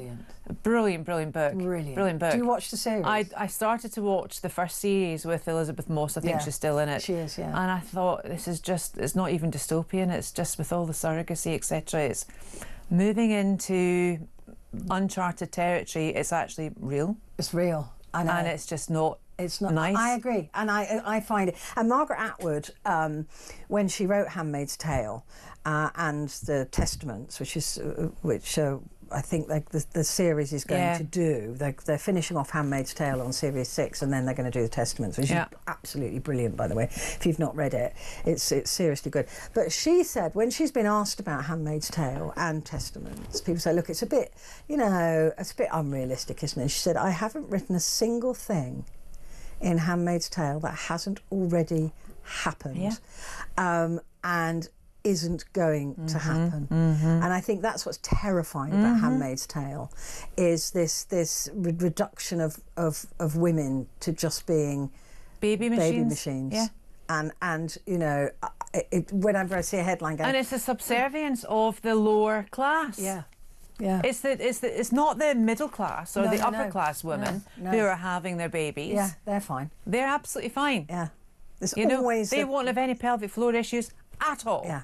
I mean, it is it's a brilliant, if you've not watched *Handmaid's Tale* already. But anyway, Margaret Atwood has said that she could not remember another point in her lifetime when words themselves have felt under such threat. The 85-year-old novelist said, words were our earliest human technology. Like water, they appear insubstantial, but like water, they can generate tremendous power. Like She's a tsunami, or even the way that she writes about water. There, you can. I mean, she's the power of water. Yeah. I mean, it can kill you. Yeah. Exactly. You need it for life. That's the juxtaposition of water. You need it to live, and yet it can kill you. Yeah, she said the world feels to me more like the 1930s and 40s at present than it was in the intervening 80 years. We need to listen to women like her. She's absolutely brilliant. The Eye.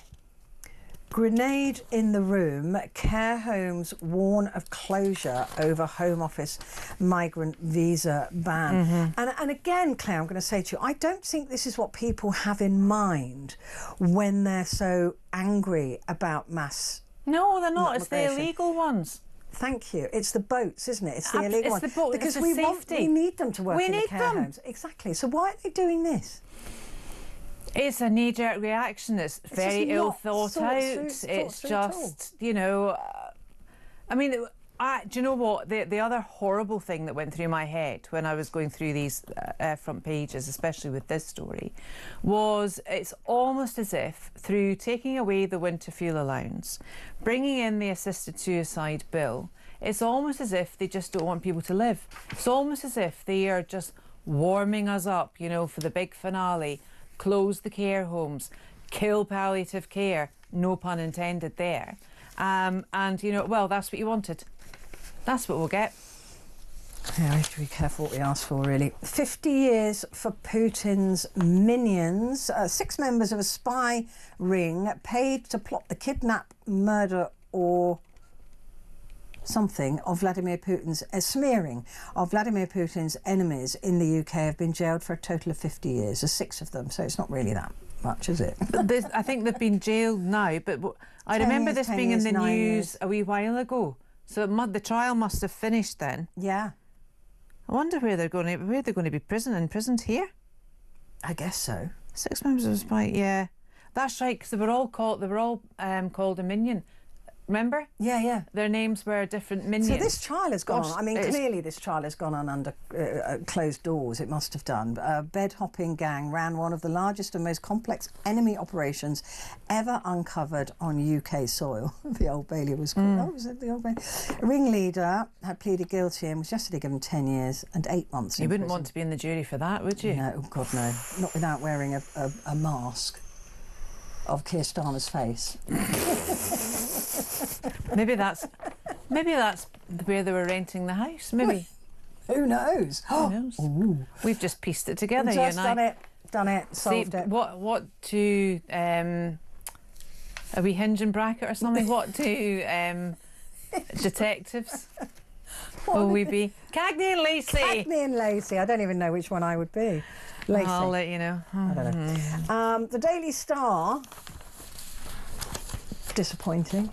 Again, they're not. They've veered away from their usual sort of fun and frivolity. Someone recently. must be on holiday. Yeah. Well, I thought they came back, and then there was a bit of fun, and then there's been no beavers for a while. There's been no beavers, no angry beavers, nothing. Simply, you know, apart from Uranus's gassy, is the only. P. Diddy oil freak. What's that all about? Uranus is gassy. Why are you laughing at that? Because I'm 12 years old. Thought for the day, Uranus, the real planet of the apes. Yeah. Don't get that. Down there. Yeah, I know, I've got that, but... I'm 12 years old. Of course Uranus is gassy. It's funny. Right, yeah, so at the front page, they're talking about Keir Starmer. Keir House Ablaze. Horrific. Awful. Terrorcops, this is the Mirror. Terrorcops probe blaze at PM's home. A mystery blaze there. Neighbours could hear a loud bang in the early hours. The property has been targeted in the past. Has it? According to the Mirror, yes. So, the Sun, the Diddy trial. What do we make of the Diddy trial? I mean, do you remember that footage of him in the hallway? Oh my God, that is Was that of a awful. hotel or something? And It was he a was hotel. grabbing a girlfriend. And then threw her on the floor and Yeah, started and kicked. kicking her. I mean... He said that was taken out of context, but I can't imagine what kind of context that would be good in. I mean, Monster or Swing, I really don't get this front page. No, I don't. Or Swing, I mean, is it an either or? Is one thing less than the other? Is one thing... Well, he's just saying that he was living a swinger's lifestyle. So, he just, being all sexy. But the hip-hop star Sean Diddy Combs last night went on trial for sex trafficking. He forced his ex-singer Cassie Ventura into sex with male escorts and stamped on her head. Oh, so that was the young woman that we saw being attacked in the hotel. His lawyer said Coombs, 55, was kinky, but all his relationships were consensual. We'll wait and see. Horrible. I think there's a lot of very famous people very worried at the moment. Look, well, yes, I know, I understand what you're saying, but when you look at what happened to Jeffrey, when you saw what happened to Epstein, and you just hope he gets his comeuppance, and everyone else that's caught up in this web of deceit and highly sexualized abuse of young people. This is what he's accused of child slavery or people's trafficking. I hope they really do, and I hope everyone associated with them gets the name out there and everyone knows who they are. Yeah, I think there's a lot of very nervous people. But Pam Bondi has been asked again to release the Epstein files. They've been very slow with that. But why have they not? I don't know. I mean, they should have. They said they were going to, and they should just release them all. Apparently, there are something like 20,000 video files to go through. Can you imagine what's on those? No. Because Epstein would have had cameras in every single bedroom because his game was blackmail as well. So he would have had cameras and filming of all sorts of shenanigans going on. Apparently the FBI are going through, I think it's 20,000 video files. Oh. Can you imagine? I couldn't do it. I really couldn't do it. Those young girls, again, there'll be a lot of people very worried about that information coming out. Financial Times to end with. China and US call a truce. Well, it's not really a truce. They've said that they've 90 days while they decide what the tariffs are going to be in the future. Of course, and interestingly, markets liked it very much. The FT, I think we've discussed this before, it's becoming my go-to now because it's the op-eds and the opinion pieces are fantastic, actually. They really are good. They really are very, very good. And they've actually, on their front page, it's the only paper to have taken this take on it. Starmer's crackdown on immigration echoes Brexit vow to take back control. And the way they're framing that, I mean, it's more or less the same. And it's really refreshing to have something, you know, looking at a policy that's been introduced today by the Prime Minister that seems to be, you know, somewhere in the Channel swimming around by itself. And this might give it legs in terms of where it's come from. Yeah. It's a very straight take back control warning that without action, Britain risks becoming an island of strangers. And yet he didn't want to talk about this before. So obviously, even though he said it's got nothing to do with reform, of course it has got everything to do with it, hasn't it? The Premier said Premier being Keir Starmer, said he was making the changes because, quote, it is fair and because it is what I believe in, unquote. Since when? Since when? Unless we missed the memo.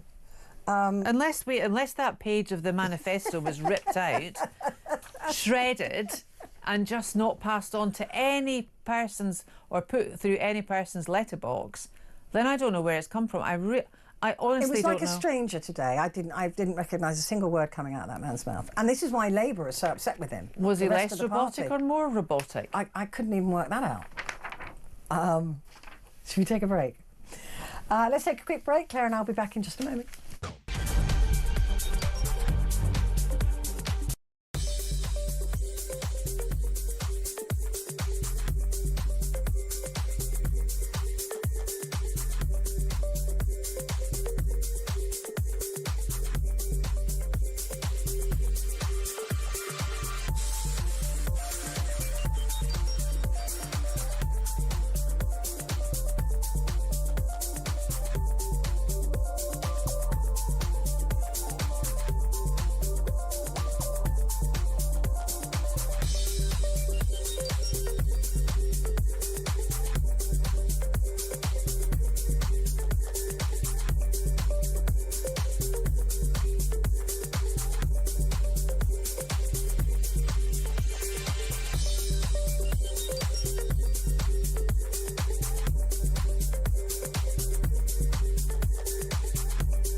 Across the UK, on DAB+, on your smart speaker, on your smart TV, and on your side.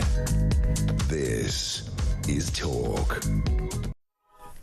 Hello, this is Talk and it's Petrie here, and with me is Claire Muldoon. And she's been looking in the papers because we've done. I can't believe we never normally get through the papers, do we? Yeah, well, I've always got other. Because you always say, right, we're finished. What else have you found today? What else have you found? Yeah. That's what I like to do, put people on the spot. So, what else have you found today, Ms. Muldoon? Right, no cap on migrants and Labour's crackdown.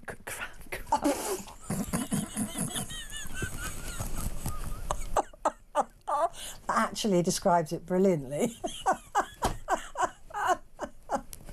Apologise to anyone who's offended. But yeah, I mean...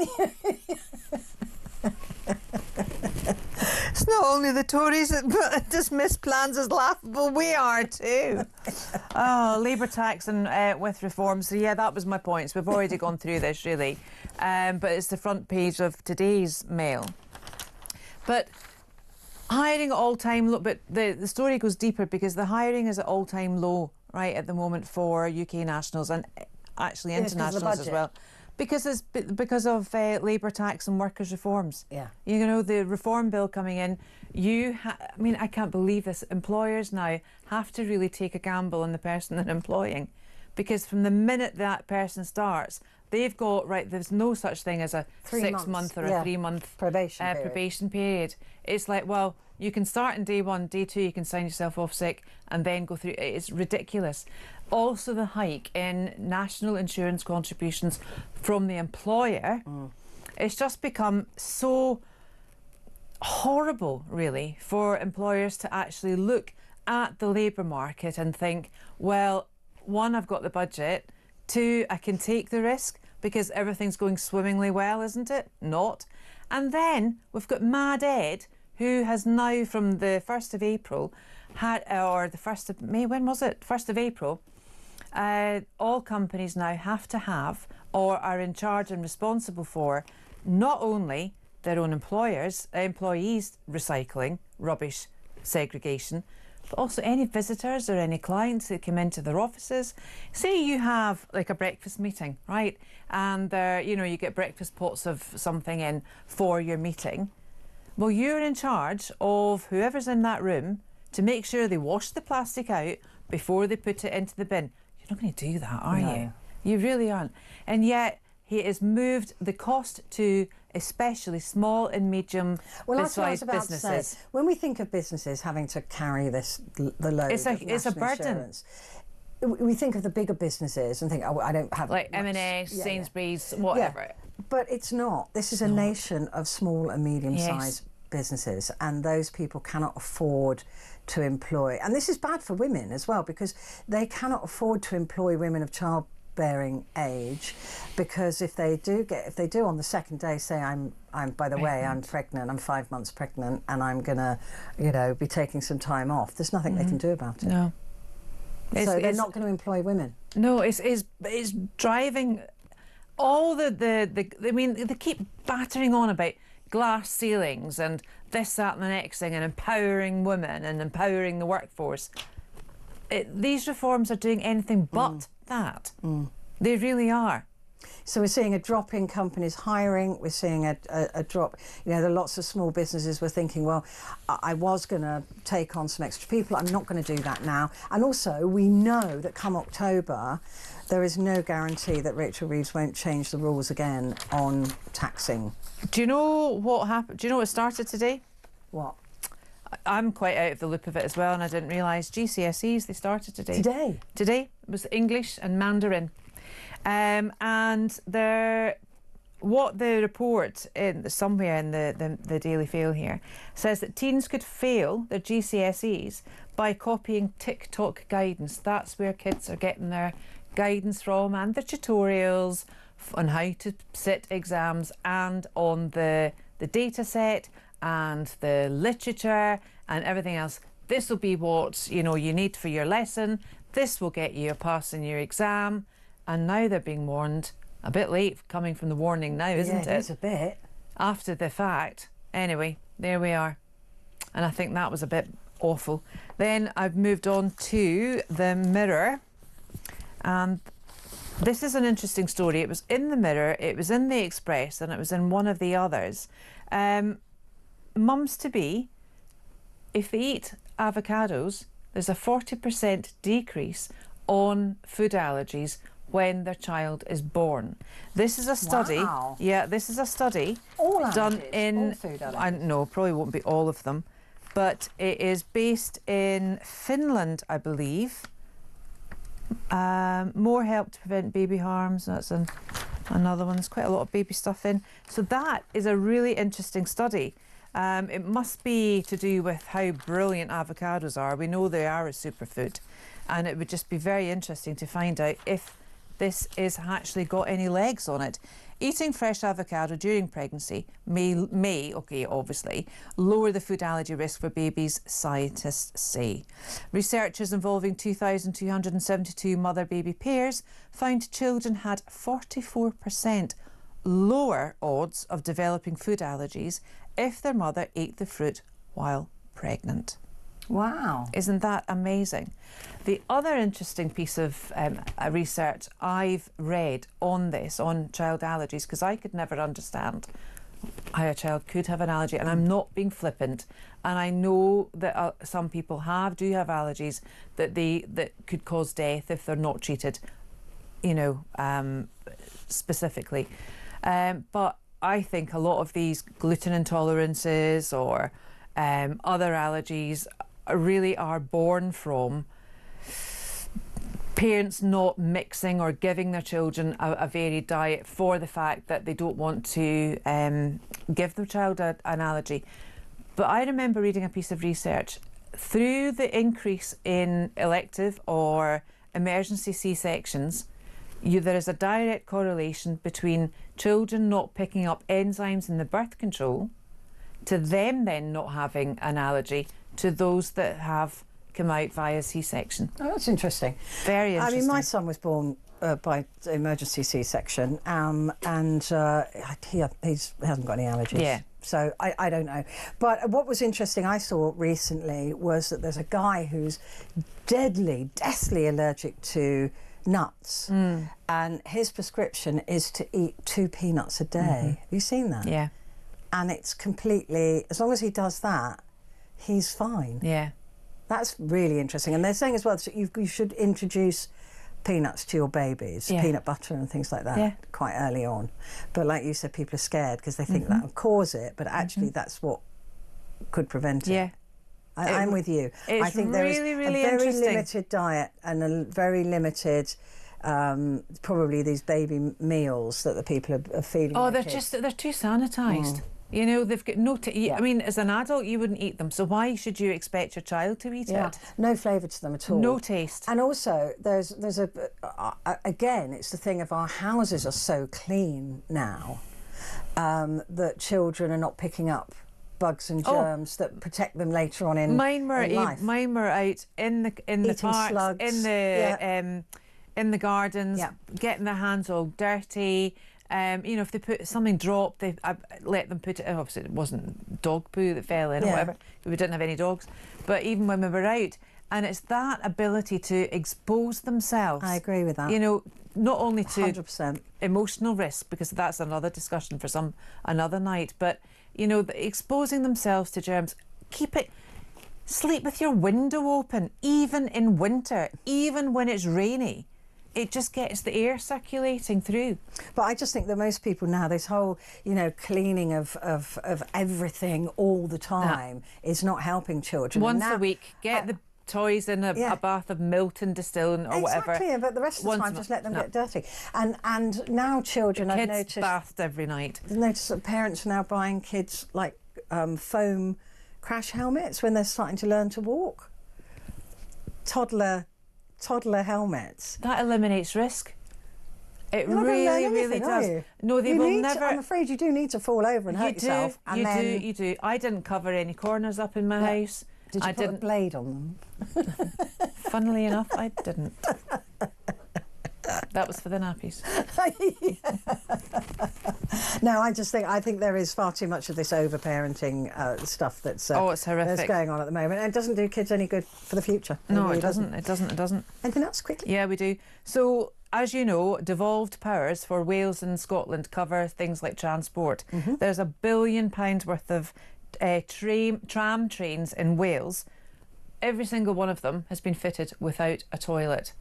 And everyone in Wales, near here, wherever it is in Wales, they're all going, what? What? What? Exactly. Whose idea would... I mean, that's just stupid, isn't it? Devolution is pretty stupid, Yeah. and this is the result. That they didn't plan it. They didn't think it through. No. That's going to stink. Oh, I know. Yeah. Talk about taking a leak. Well, I'm sorry you can't. See what I Was did that there? racist towards the Welsh bit? It's a national vegetables a leek. Yeah, I know. If I just, you know... What is wrong with you tonight? What is wrong with you? I wish I had a dump button for you. Have we got... can't do that. We haven't got any more time. Oh. We're out. We're completely out of time. Thank you. Brilliant as usual. Thank you very much indeed. Claire Mole. Thank you. That's racist. I'm not going to deny it. Right, so Keir Starmer today or yesterday was talking about his plan, the long-awaited plans to cut levels of immigration to the UK. He said it had nothing to do with reform because these plans, they've been writing them for literally minutes. So it had nothing to do with reform winning a lot in the local elections. But I want to know if you believe him. Do you believe that, first of all, these changes will happen? Second of all, that they will make any difference at all? And do you think that if it does actually do that, that it will make you give up your vote for reform and vote Labour instead? I'd love to hear from you on this. Give me a call, 0344 499 1000. You can message me on 87222.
Across the UK, on DAB+, on your smart speaker, on your smart TV, and on your side.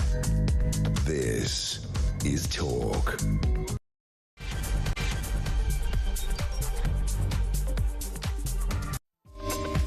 Hello, good morning. This is Petrie with you until 1 o'clock. And this is your hour. This is a full hour of just you and me talking. There's nothing else in the way. A couple of breaks, but that is it.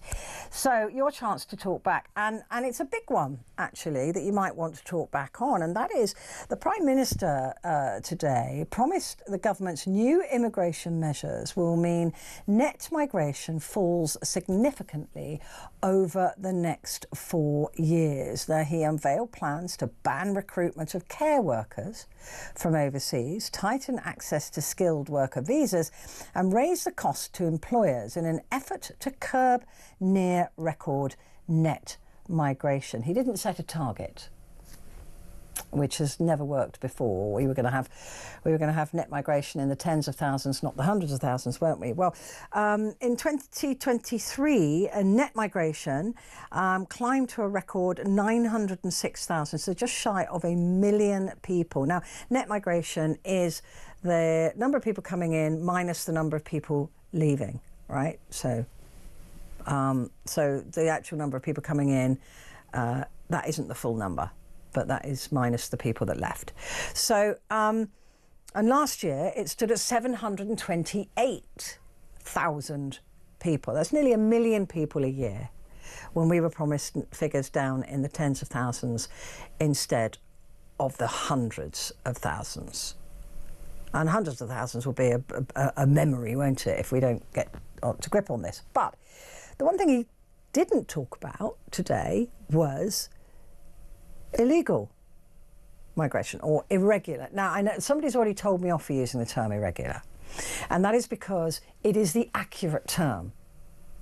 They are not it is not illegal to come here by boat or on the back of a lorry. It is not illegal. You become illegal, I'm just doing the facts here, you become illegal when your asylum or refugee claim has been denied. So those are the actual facts. But because we all understand irregular meaning illegal, I may slip into that language. But those are the facts. That's why people are using the term irregular, because it's factually correct. Because there's only one way to claim asylum or refugee status, and that is by arriving on British soil. You cannot claim it any other way. So not everybody, of course, you would agree then, is illegal when they come here if their asylum claim is accepted. Then they were not illegal, they were simply irregular. I know you don't like it, I don't really care. Those are the facts, that's the truth. And that's all you'll get from me in terms of what I say. So, I'd like to hear from you on this.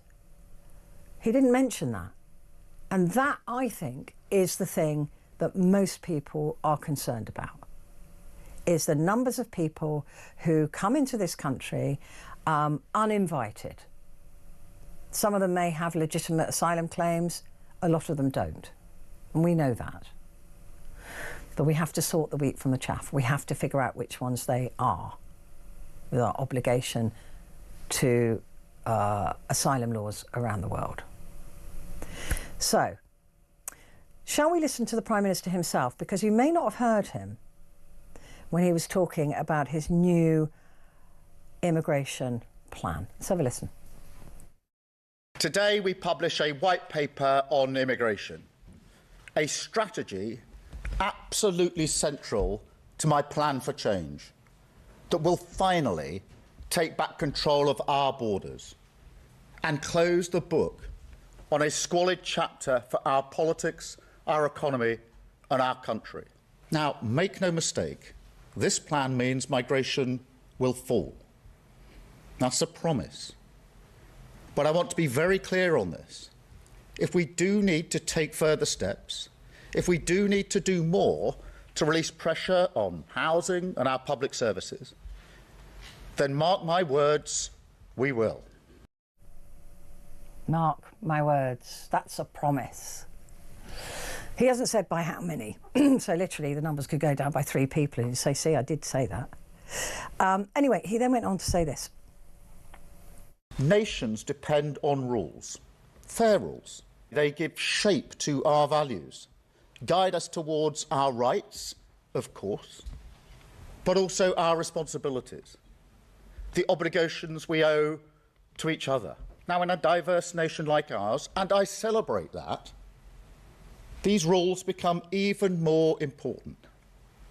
Without them, we risk becoming an island of strangers, not a nation that walks forward together. Okay. All right. Convinced? Do you believe him? He was tough, wasn't he? Tough. Urgh. Tough. Going to make this fair. Didn't mention, even while he was delivering that speech, 400 people landed on Britain's shores in a boat. In 2 boats, I think it was. 400 people. No mention of that. And surely that's what we want sorting out. And I think it's really easy to do. You set up asylum and refugee claim centres outside of Britain, in a third country, so that people can go and claim asylum there. But they don't want to do that. And I've never understood why, particularly.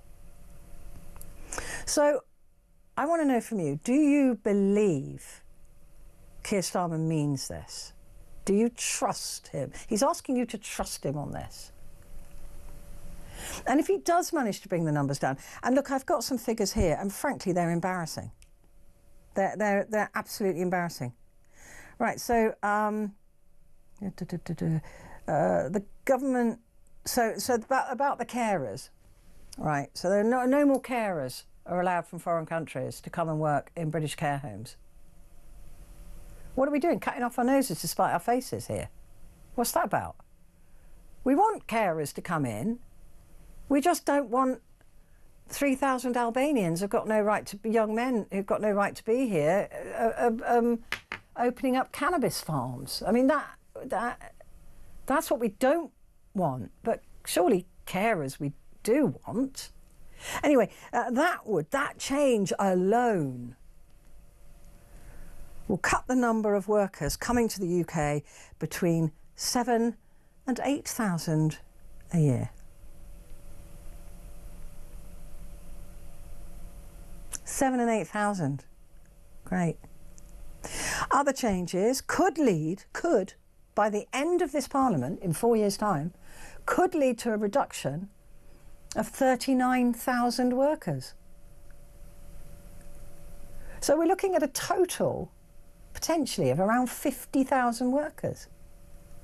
Not in total coming in, reduced from the 728,000 that we had last year and the 906,000 we had the year before. I mean, this is absolute nonsense. And we're supposed to believe that a drop of 50,000 people potentially by the end of 4 years is going to be enough to ease that pressure on housing and on our infrastructure, when 750,000 people could arrive in 2024 and not leave. On top of the 728, on top of the 906, and on top of the whatever it was the year before. English language requirements for all work visas would increase, so they have to have a better understanding of English language. The amount of time migrants need to live in the UK before applying for settled status would double from 5 to 10 years. They're still using the infrastructure in that 10 years, aren't they? They're still using the NHS. Apparently, though, they will have to pay an NHS supplement for some jobs, not for all of them. And qualification levels will go back up to degree level qualifications rather than equivalent A level, which ministers say will make around 180 job roles ineligible for the visa route. However, lower qualification requirements will remain. See, this is what I mean. It makes no sense. Will remain for sectors facing long-term shortages or those considered key to government industrial strategy. In other words, I guess, builders. and plumbers, which we desperately need, since all of our European friends went home. So I can't see this making a jot of difference. I'm sorry, I just can't. Give me a call. 0344 499 1000. Message me as well on 87222. Let's talk to Chris now, who's in Epsom. Morning, Chris. Hey, Petrie. Hey, did you believe what Keir Starmer was saying? He was tough and passionate about it? Absolute word salad. Let's just break it down, okay? And I will try not to explode. Try not live on talkTV. Don't make a mess. Yes. Well, we believed him when he said he wouldn't take the winter fuel allowance from the pensioners, because that's what the Tories wanted to do. We believed him when him and his cohorts stood with the WASPy women and said they would do something for them. We believed him when he said he was going to speed up the payments for the postmasters. Yeah. I mean, that is, it's terrible. We believed him when he spent an hour and a half at the farmers' meeting pre the election and said there'll be no extra taxes. We believed him when he said he wouldn't have his nose in the trough, that it was going to be transparent. Oh, yeah. And everybody was going to be able to see what was going on. Within, was it 6 weeks? I think it was less than that. We knew about his suits and his glasses and his freebies, yeah. Yeah, obviously he's still having trouble, really, defining that a woman can't have a penis. Because obviously his mate Lord Ali, who is openly gay and a massive supporter and financier of Stonewall, which Stonewall did a good job maybe 2 decades ago in getting gay rights for the LGB community, who want nothing to do with the bits that have been added on at the end. I've got many gay friends. I'm straight, but they feel the pain. They feel the hostility from the rest of the nation because of what he's done. Really, with I mean, you've got. How can you have a prime minister that can't make his mind up what a woman is? Then, and remember, this man is an international lawyer, and that's the only thing that operates him. Gets the clarification from the Supreme Court. It only takes, what was it, 5 judges, 6 years, or 6 judges, 5 years, to clarify what we all... Well, what science knows. I mean, science, you know, the judge said, look, I'm just taking this as a scientific empirical fact. You know, the biology of men and women is different. You are born, and in very few cases, you're intersex. That does happen, but you know, this is the biology. And he even said, look, this is not a social comment. I'm not saying that we shouldn't support trans or be, you know, do everything we can to include trans individuals, but a trans woman is not biologically a woman, and that's all the judge said, and that's what Keir Starmer could have said. Correct. You are a woman, as in you are a trans woman, but you're not. Your biological, your genetics, your biology has not been changed by you believing that you are a woman. Correct. So now let's just open it out a little bit.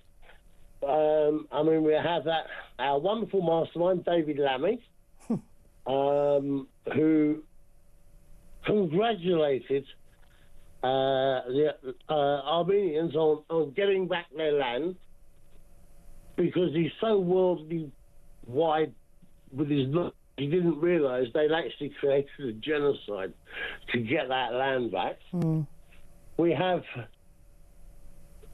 millipedes, right? And I actually, Petrie, sat and done about 2 to 3 hours work with an advanced AI, and I've got the figures for net zero, and they are frightening. Absolutely frightening. But we're not talking about that. We're talking about, do we believe Starmer? I wouldn't believe Starmer, all right? I have absolutely no faith in him or his government. They've lied on their CVs. They're solicitors, they're not solicitors. They're in accounts, they're economists, they're not economists. He's absolutely... The deal with India is a joke. The deal with America is not a deal. It's just confirmed a few things, and everything else is to negotiate. But India... If he lets in that rubbish food, then he's done. Sorry? If he lets in hormone beef and chlorinated chicken to try and suck up to Trump, I'll be livid. Listen, my mum is bedridden with Parkinson's and dementia, and I've read up on loads and loads of nutrition and supplements and what's going on. I have to give her best life that she can have. I use everything organic. I cook from scratch. I batch cook, freeze it, then pull the dinners out. The chlorinated chicken is not a bigger thing as people actually say. What it actually is that chlorinated chicken is a sticking plaster on poor husbandry. Right? Now, beef is slightly different. You've only got 13 main abattoirs in America, and they have what's called feeding stations. And they don't feed them grass, they feed them corn, because obviously the American government subsidises corn growth, all right? And cows' stomachs, I think that they have 3 or 4. 4. 4, is it 4? Yeah. Thank you. They can't digest corn in the same way, but it does ramp up their size because of the protein. But because their stomachs can't deal with it, they create bacteria, which then creates E. coli. That's why they use chlorine on beef pate meat, for hamburgers. If you you can go on Google, and it'll give you a map of all the E. coli breakouts and the young children that have died from this meat. I mean, it's really, and also use your own eyes. Look at the size of the other average Americans in the middle of the country. I'm not talking about New York. I've lived in America. I'm not talking about New York. Yeah, and that's all to do with the sort of the hormones in the food, isn't it? And all the additives and stuff. Anyway, look, we digressed. Keir Starmer, you wouldn't trust him. You'd check the date if you told it to you, would you? No, I wouldn't. Listen, it's... You don't trust him? You don't believe him? He is a busted flush. Everything he promised, he lied about. Everything. But don't you think they all do? Don't they all? Sorry? Don't they all lie? Not. Listen, I've always been interested in politics, and I've watched different politicians. And you're right. A lot of them go around the questions and do this, do that, do the other. I have never seen an operator like Starmer. Absolutely everything that comes out of his mouth has no credibility whatsoever. And the cringe fest in the Oval Office. Oh. The sucking up. It's embarrassing. He appointed Peter Mandelson. Right? What does Peter Mandelson have on his CV? Well, not only did I lie to Parliament and get the sack once, I lied and got the sack twice. So they made me a EU commissioner with a deal with the EU. And then they brought me back as a lord because my pal Tony Blair wanted me at his cabinet table. I mean, oh God, Petrie, I despair. Listen, I'm with you, Chris. I totally despair, and I don't think that Starmer's done himself any favours whatsoever with this flip-flop, because I don't think any of us believe it. Listen, all right. I've watched Nigel Farage for 20 years. I believe that he is a conviction politician, right? Maggie Thatcher was a conviction politician. I'm a Thatcher boy. When you were over doing your radio shows on the BAOR, I was around then as well over there. Times were different. We were proud of our country. If you worked hard, you were able to get somewhere. The playing field was level.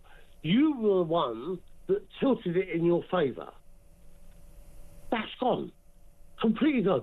Blair was a conviction politician, but he was a conviction politician for globalist agenda.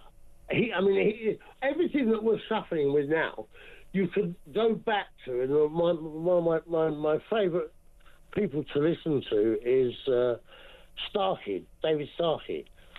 And he takes all the legal international associations we signed up for, and all the things that were done, like Lord Chamberlain and all the rest, to 2008, to Blair.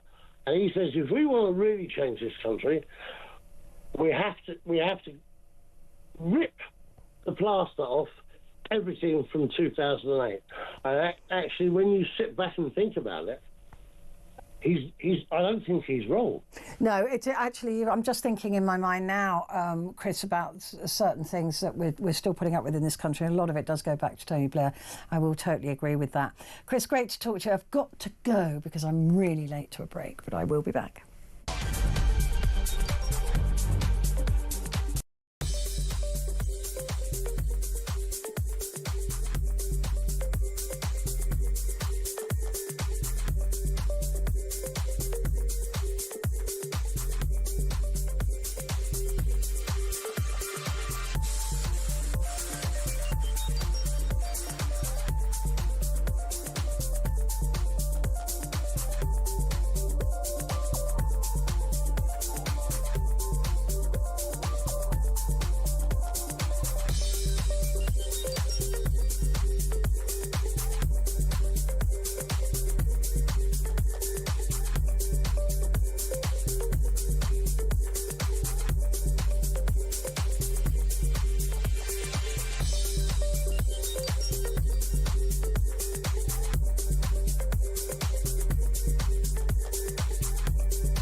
Across the UK, on DAB+, on your smart speaker, on your smart TV, and on your side. This is Talk. Hello there, good morning. This is Talk, and it is Petrie here with you until 1 o'clock. And we're talking here about the Prime Minister, who yesterday morning delivered his statement, his white paper, if you like, the government's new immigration measures. And he talked tough. He was saying those days of open borders are over. Things like that. I don't know who writes his stuff because I just didn't believe him. Many people are saying that what happened is that he panicked and tried a misguided attempt to create headlines and win back Reform voters. Keir Starmer said, "I'm doing this because it's right, because it's fair, and because it's what I believe in." I'm not sure. I still don't know what he believes in. He said the open borders experiment was now over. He repeatedly attacked the previous Conservative government's immigration approach. But this door was kicked open by Tony Blair. The UK risks, he said, becoming an island of strangers without strong rules on immigration and integration, he said. I mean, look, if he meant any of this, I think it would have been much bigger when he was trying to become Prime Minister. I think he would have talked much more about this.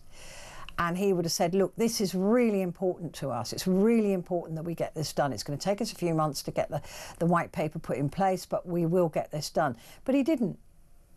And I think this is why we don't believe him. We also don't believe him because you can't tackle immigration. You can't tackle the numbers if you don't talk about those people coming across in boats. You have to talk about that as well. And what he was talking about yesterday was legal migration. Those people we invite to come over here to take jobs that we either don't want or can't do. Those aren't the people most people are worried about, I don't think. Let me read a few messages. Gary said, do I trust Labour or Starmer? No. Today's speech was a knee-jerk reaction to Reform's election wins. They need to realise that the public didn't vote Labour in. We voted the Tories out. I agree with that. I won't waste my vote next time. Reform will be getting it. Even if Starmer is a fan of Scottish cuisine, I hear he was an avid fan of black pudding. You're very naughty, Gary. Hang on a minute. Oh, I think I've just deleted one that I shouldn't have done. This one from Jackie says, you're 100% right about Labour, totally failing to target illegal immigrants coming across the channel. I thought exactly the same. Unbelievable. I feel that if they target legal migrants, the care sector, NHS will suffer more. The situation will get worse. It's difficult enough to fill posts as it is. I wonder if they've even bothered to do an impact assessment prior to making these decisions. It's madness. And that is the point. That is the truth. Nobody wants a reduction in care workers coming over. I don't think. Tell me if I'm wrong, but I don't think people want that.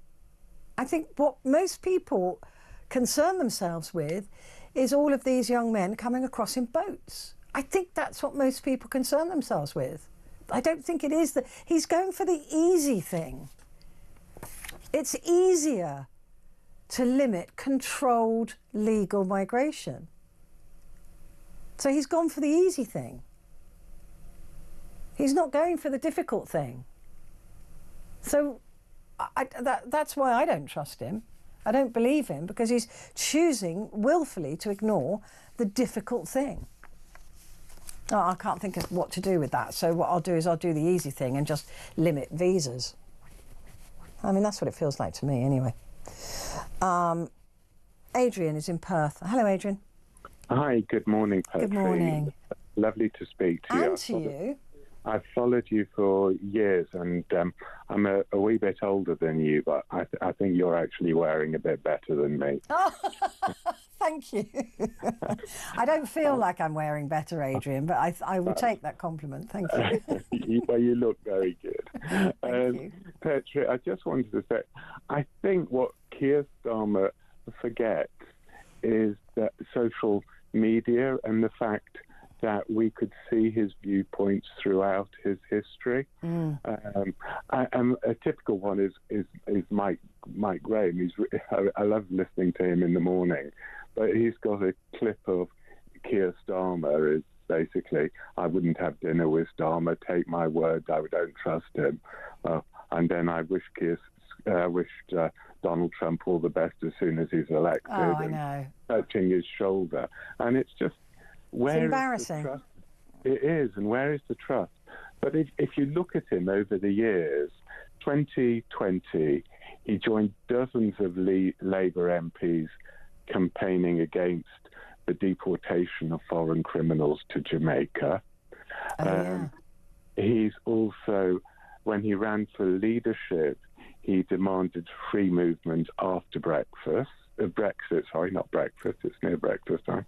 And he also said he would crush the criminal gangs. I haven't seen that.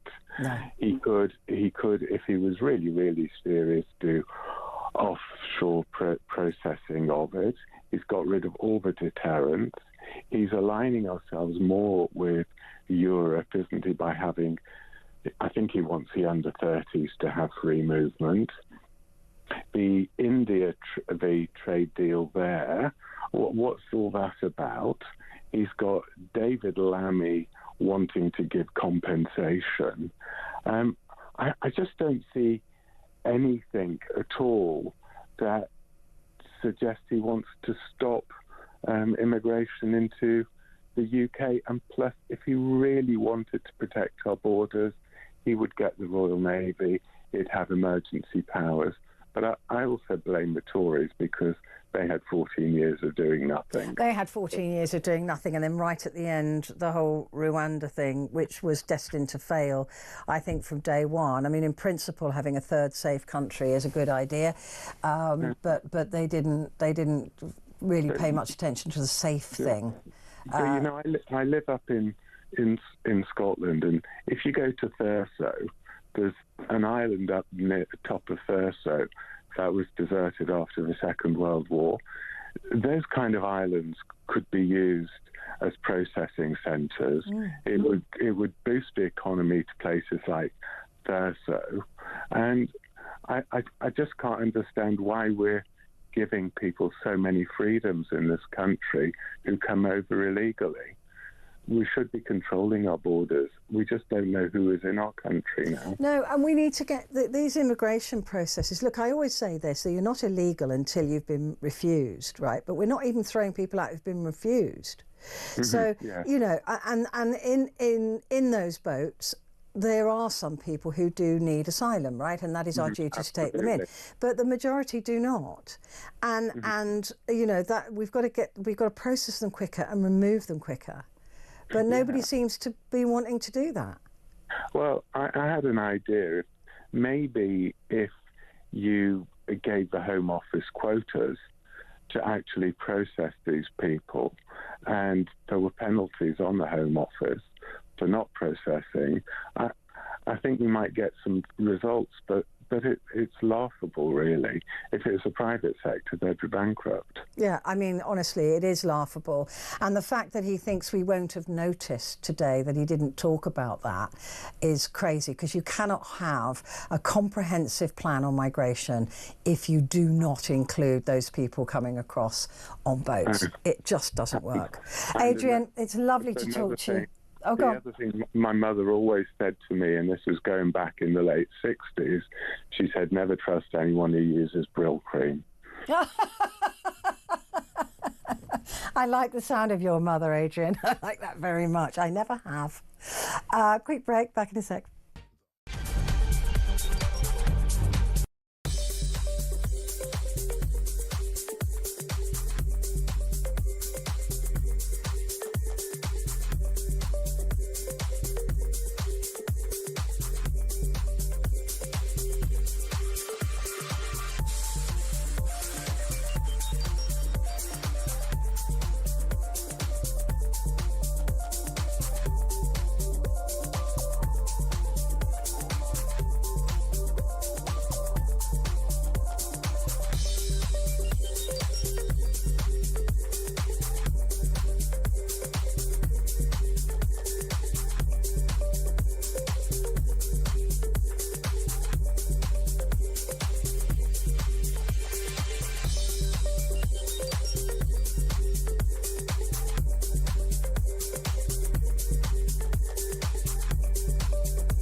across the UK. On DAB+, on your smart speaker, on your smart TV, and on your side. This is Talk. Hello there, good morning. It is Talk and it is Petrie here, and we are discussing Keir Starmer's new immigration measures. And he says that that will mean net migration falls significantly over the next 4 years.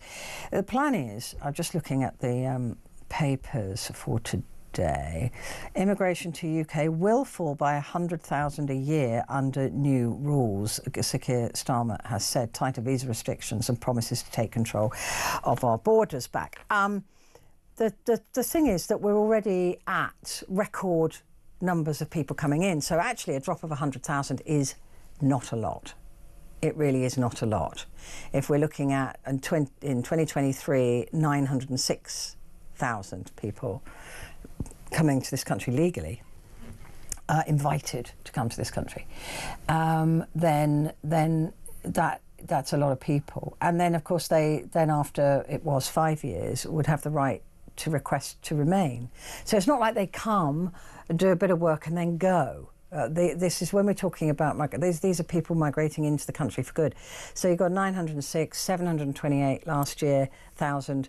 What will it be this year? Probably a bit lower, because Boris Johnson had already decided that the families of care workers couldn't come across with them, and student families as well, unless they were doing research. PhDs couldn't come across with students either. So there will be a drop in that, but make no mistake about it, that will be the Tories' drop.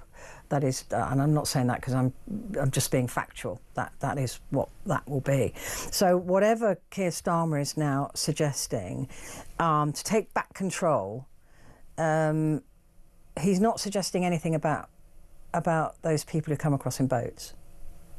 And surely that's what we mean by our borders, because if we invite people in to come and work here, that is very different to not inviting people to come in and they come in anyway. And like I said, some of those are genuine asylum seekers and refugee seekers, and they need to be protected from the horrors of whatever they're escaping from. But a lot of those people we know are not. So the system is failing everybody. The system that is supposed to check these people when they come in, and to find out where they go and what they're doing, and then being able to to go and get them and send them away if they fail in their demand or their request for asylum. That's what's gone wrong. So that needs to be fixed. We can't stop everybody, because by doing that we will stop those people who genuinely need our help. But we know a lot of them don't. So, we've still got Albanians coming across. They don't even have a problem in Albania. It's just to get rid of them. Just send them back immediately, the second they arrive on the boat. Anyway, that's where we are. I want to know if you believe Keir Starmer when he says that he's going to take control of the borders. And like I said just before the break, he's doing the easy stuff. This is the easy stuff, people. He's chosen the easy one. We're talking about legal, invited immigration. Of course you can control that. It's like you have a party, you control who your guests are, don't you? Unless it's just an open invitation and everybody comes, and then you're stuck with people you don't even want there. But the easy thing to do is to control the invitation list. Kevin is in Hull. Hi, Kevin. Hello, good morning, Petra. Good morning. I'd just like to thank all your crew and that to the research in your evening topics. It's really good. Thank you. Okay. Right, okay, let's start. He was banning care workers coming into England and doing caring. I'm not a Farage supporter, but as Farage said, he would not. He'd like to see the dawn of time when that happens.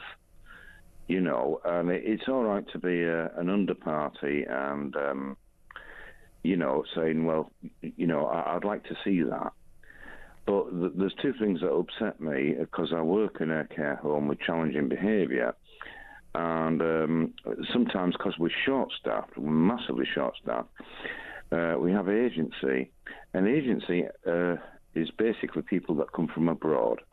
And I have seen, and I have witnessed, an agency worker putting on a continental quilt cover over the mattress because he didn't know where it went. Right. Okay. And the thing is, I'd like to say, is with the boat people that come over, back in the day, they had to touch shore. But now, apparently, when they come into English legal waters, we pick them up. And what really upset me... We pick them up if there's a possibility they might die. Right. Well, I'll tell you something that I did read in the news, and I watched it. You probably don't remember, or then again, you're a very clever woman, you might. There was an inflatable craft that started to deflate. And there was camera footage, and unfortunately 2 women, and I think it was 2 or 3 children, drowned. But all the young men were still on the boat.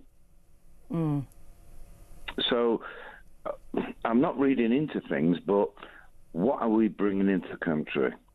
Well, this is the thing, we don't know who... We don't know. We don't know, and that is a problem. And that's why I don't believe a word of what Keir Starmer is saying, because if you want to control the borders, if you want to say we need to know who's coming into our country, then you have to address the irregular migration. You have to address those people coming across on boats, and it is ridiculous of him not to have addressed that in this speech today. I don't think you can have a comprehensive plan without addressing that, and we all know that they've run out of ideas. Yes, I think you're absolutely right. It's a bit like he's took in charge of a country that's an island, and he's just realised the thing is bloody sinking. And he's... I'm not sure he has realised. I think he's just trying to sound like he has. Yes. So what was it before Prime Minister? Was he somebody who was a... He was a QC. He was a Queen's Counsel. Yeah. Not good. Human rights. That was his specialty. Yeah. Look, I mean, I just wish I believed him, and I'd have believed him more had he addressed the significant elephant in the room, and that is you cannot secure a country's borders if you don't secure its borders. And he hasn't talked about that. He's talking about a guest list. He's talking about an invitation list that he's going to change. Good to talk to you, Kevin. Thank you very much indeed. Listen, it's time to find out how you could be in with a chance of winning a weekend away in Munich at the end of May to watch the biggest game in European football, the Champions League final. We're also putting £5,000 in your pocket to spend however you like. Win a once-in-a-lifetime trip to watch the Champions League final live. Go to talksport.com/win for your chance to embark on the ultimate odyssey of football ecstasy. With 2 tickets to the Champions League final live at the iconic Munich Football Arena, Germany, including flights, accommodation, and an uber-massive £5,000 in your hand. How about that? Enter online now at talksport.com/win. Terms and conditions apply. Achtung, baby. 18 plus UK, excluding Northern Ireland. For a chance to win all of that, simply text the word football to 83338 by the 16th of May at 11 p.m. Text costs £2 plus 1 standard network rate message. You must have the bill payer's permission, or send your name and number by post to Champions League final competition, PO Box 3190, Colchester CO2 8GP, to arrive by 5 p.m. on the 21st of May. This is a TalkSport limited competition run on TalkSport Talk and Virgin Radio UK stations. Full terms and conditions at talksport.com. Well, don't miss out on that incredible competition from our colleagues at TalkSport. Good luck.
the UK.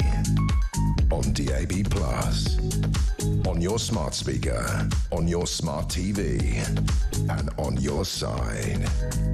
This is Talk. Good morning.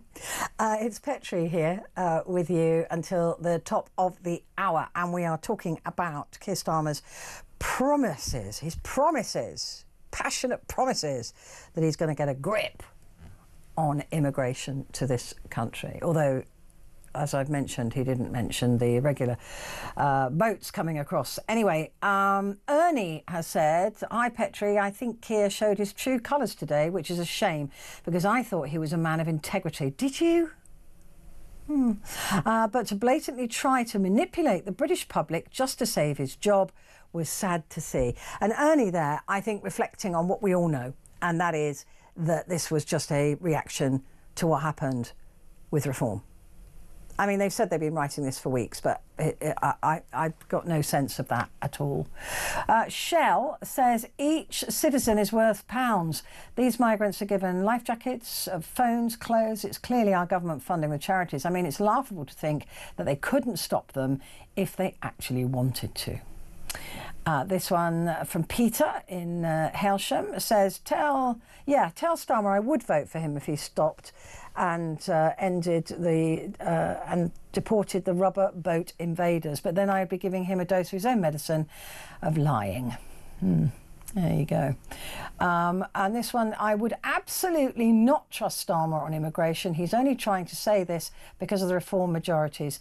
Instead, he is sugarcoating the situation and doesn't want to offend anyone in the process. And that's Paul in Gillingham in Kent. Let's talk to Paula, who's in Halifax. Morning, Paula.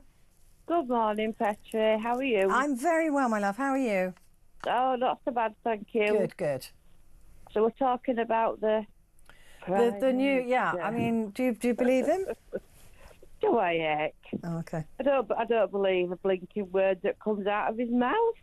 Well, we're all beginning to learn that he can flip flop, can't he? I mind you, they all can. Flip flop. Oh, flip flop and back flips and forward flip. Yeah, there is a lot of that going on. I just don't believe that impassioned. I'm going to get a grip on it. It's going to significantly, and if we have to do more, we will do more. I'm fed up to the teeth of hearing him. The way my mum was treated in the hospital when she had the brain tumour. Well, she still got it. It's not gone. I just can't even begin to tell you. She had a water infection. She got told 3 times they'd lost the water. So she had to give some more samples. It was just horrific. But are we saying though that we need? I mean, the thing that's really annoyed me, Paula, in all of this is the idea that what we are all concerned about is legal migrants coming here and doing jobs like working in care homes. I don't think that's what people are worried about. I genuinely don't. I think that this is, like I said, this is just manipulating a guest list. He's just talking about doing the easy stuff. And the easy stuff is to control legal immigrants. How the heck do they know what they're going to do? Well, their visas are contingent on the jobs that they do and that they keep. Fair enough if they're working and earning a living and doing good for the country, then that's all well and good. But I agree, and I think that's what most people think. It's those that come here and doing that and they're working in a care home. I hold my hands up to anybody who does that. Me too. Because I did that all my working life. Yeah. Where would we be without those foreign workers coming in to do care home work? Yeah, well, or nursing?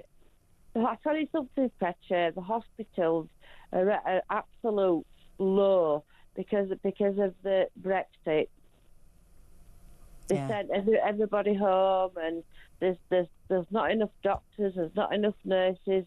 My mum said she was off for 2 weeks. She says they're all overworked, underpaid, and stressed out. Yeah, and that's the other lie that people were told during Brexit. Again, it was about immigration. Nobody voted for Brexit to stop French nurses or German scientists or even German train drivers. Nobody voted. They voted Brexit because of illegal migration. That's why people voted for Brexit. They thought it was going to be meaning that they could control the borders better. And that was the lie. Yeah, it was a lie. You're absolutely spot on there. People thought that this, when they were told it would control migration, they did not think it was European migration they wanted controlling. No, they were just wanting the border stopped. Yeah. Completely. Yeah. And they've not got that. They've got none of that. None of it. None of it. It's worse. It's worse than it was. Yeah, it's worse.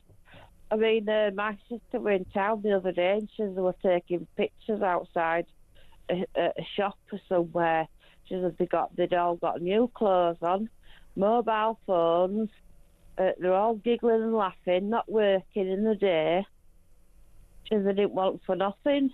Well, they're not allowed to work, are they? Which is also a mistake, I think. I think they should work for their keep. And these blinking not hospitals. I've got hospitals on brain. Hotels. Hotels. And it, you know, where does it end? Well, it ends when our government gets a grip. Okay. Nobody's worried about invited legal migrants. He was just stood there today completely missing the point. Yeah, completely, absolutely. Either deliberately, wantonly or stupidly missing the point. When people talk about immigrants, they are not talking about those people who go to work in care homes. They are not. We know that we need migrants, right? We know we do. We always have. Since the Second World War, we've needed people to drive the trains, drive buses, do all of those jobs. We've needed them when we lost so many men. We needed those migrants. We know we need migrants to come and work here. We know we do. That's not who people are worried about. No. It's not what people are upset about. They are not costing us as much as those that are coming over on boats. No. Who can't work, who are not allowed to work. And it's the system, because they need to sort out who deserves to be here and who doesn't quickly, and they're not doing that. It's almost deliberate. I mean, what do these people say when they get off the boat? Do they say, "Oh, they're in danger"? Well, some of them are, right? I mean, some of them, they may be gay men from Iraq, right, who would be set on fire, you know, or Afghanistan. Some of them do need protecting, and we want to protect them. But the trouble is, we're losing empathy for everybody because we know that a lot of the people that come across are not deserving of it. So we're beginning to go, well, we'll cut them all out. And that's not good. That's not who we should be. But I understand. Hans has said, you quite rightly say, it's not legal migration that's the problem, but illegal, and it's the invasion of the UK's southern shores by suspected terrorists and criminals. Like I say, some of them are genuine. Thank you, Hans. And surely the big question is illegal immigration. That's what we're all concerned about. This is the point I've been making. Limiting vital care and other workers who want to do jobs that anything that UK residents just don't want to do will not do anything to help this at all. I most definitely do not trust Keir Starmer or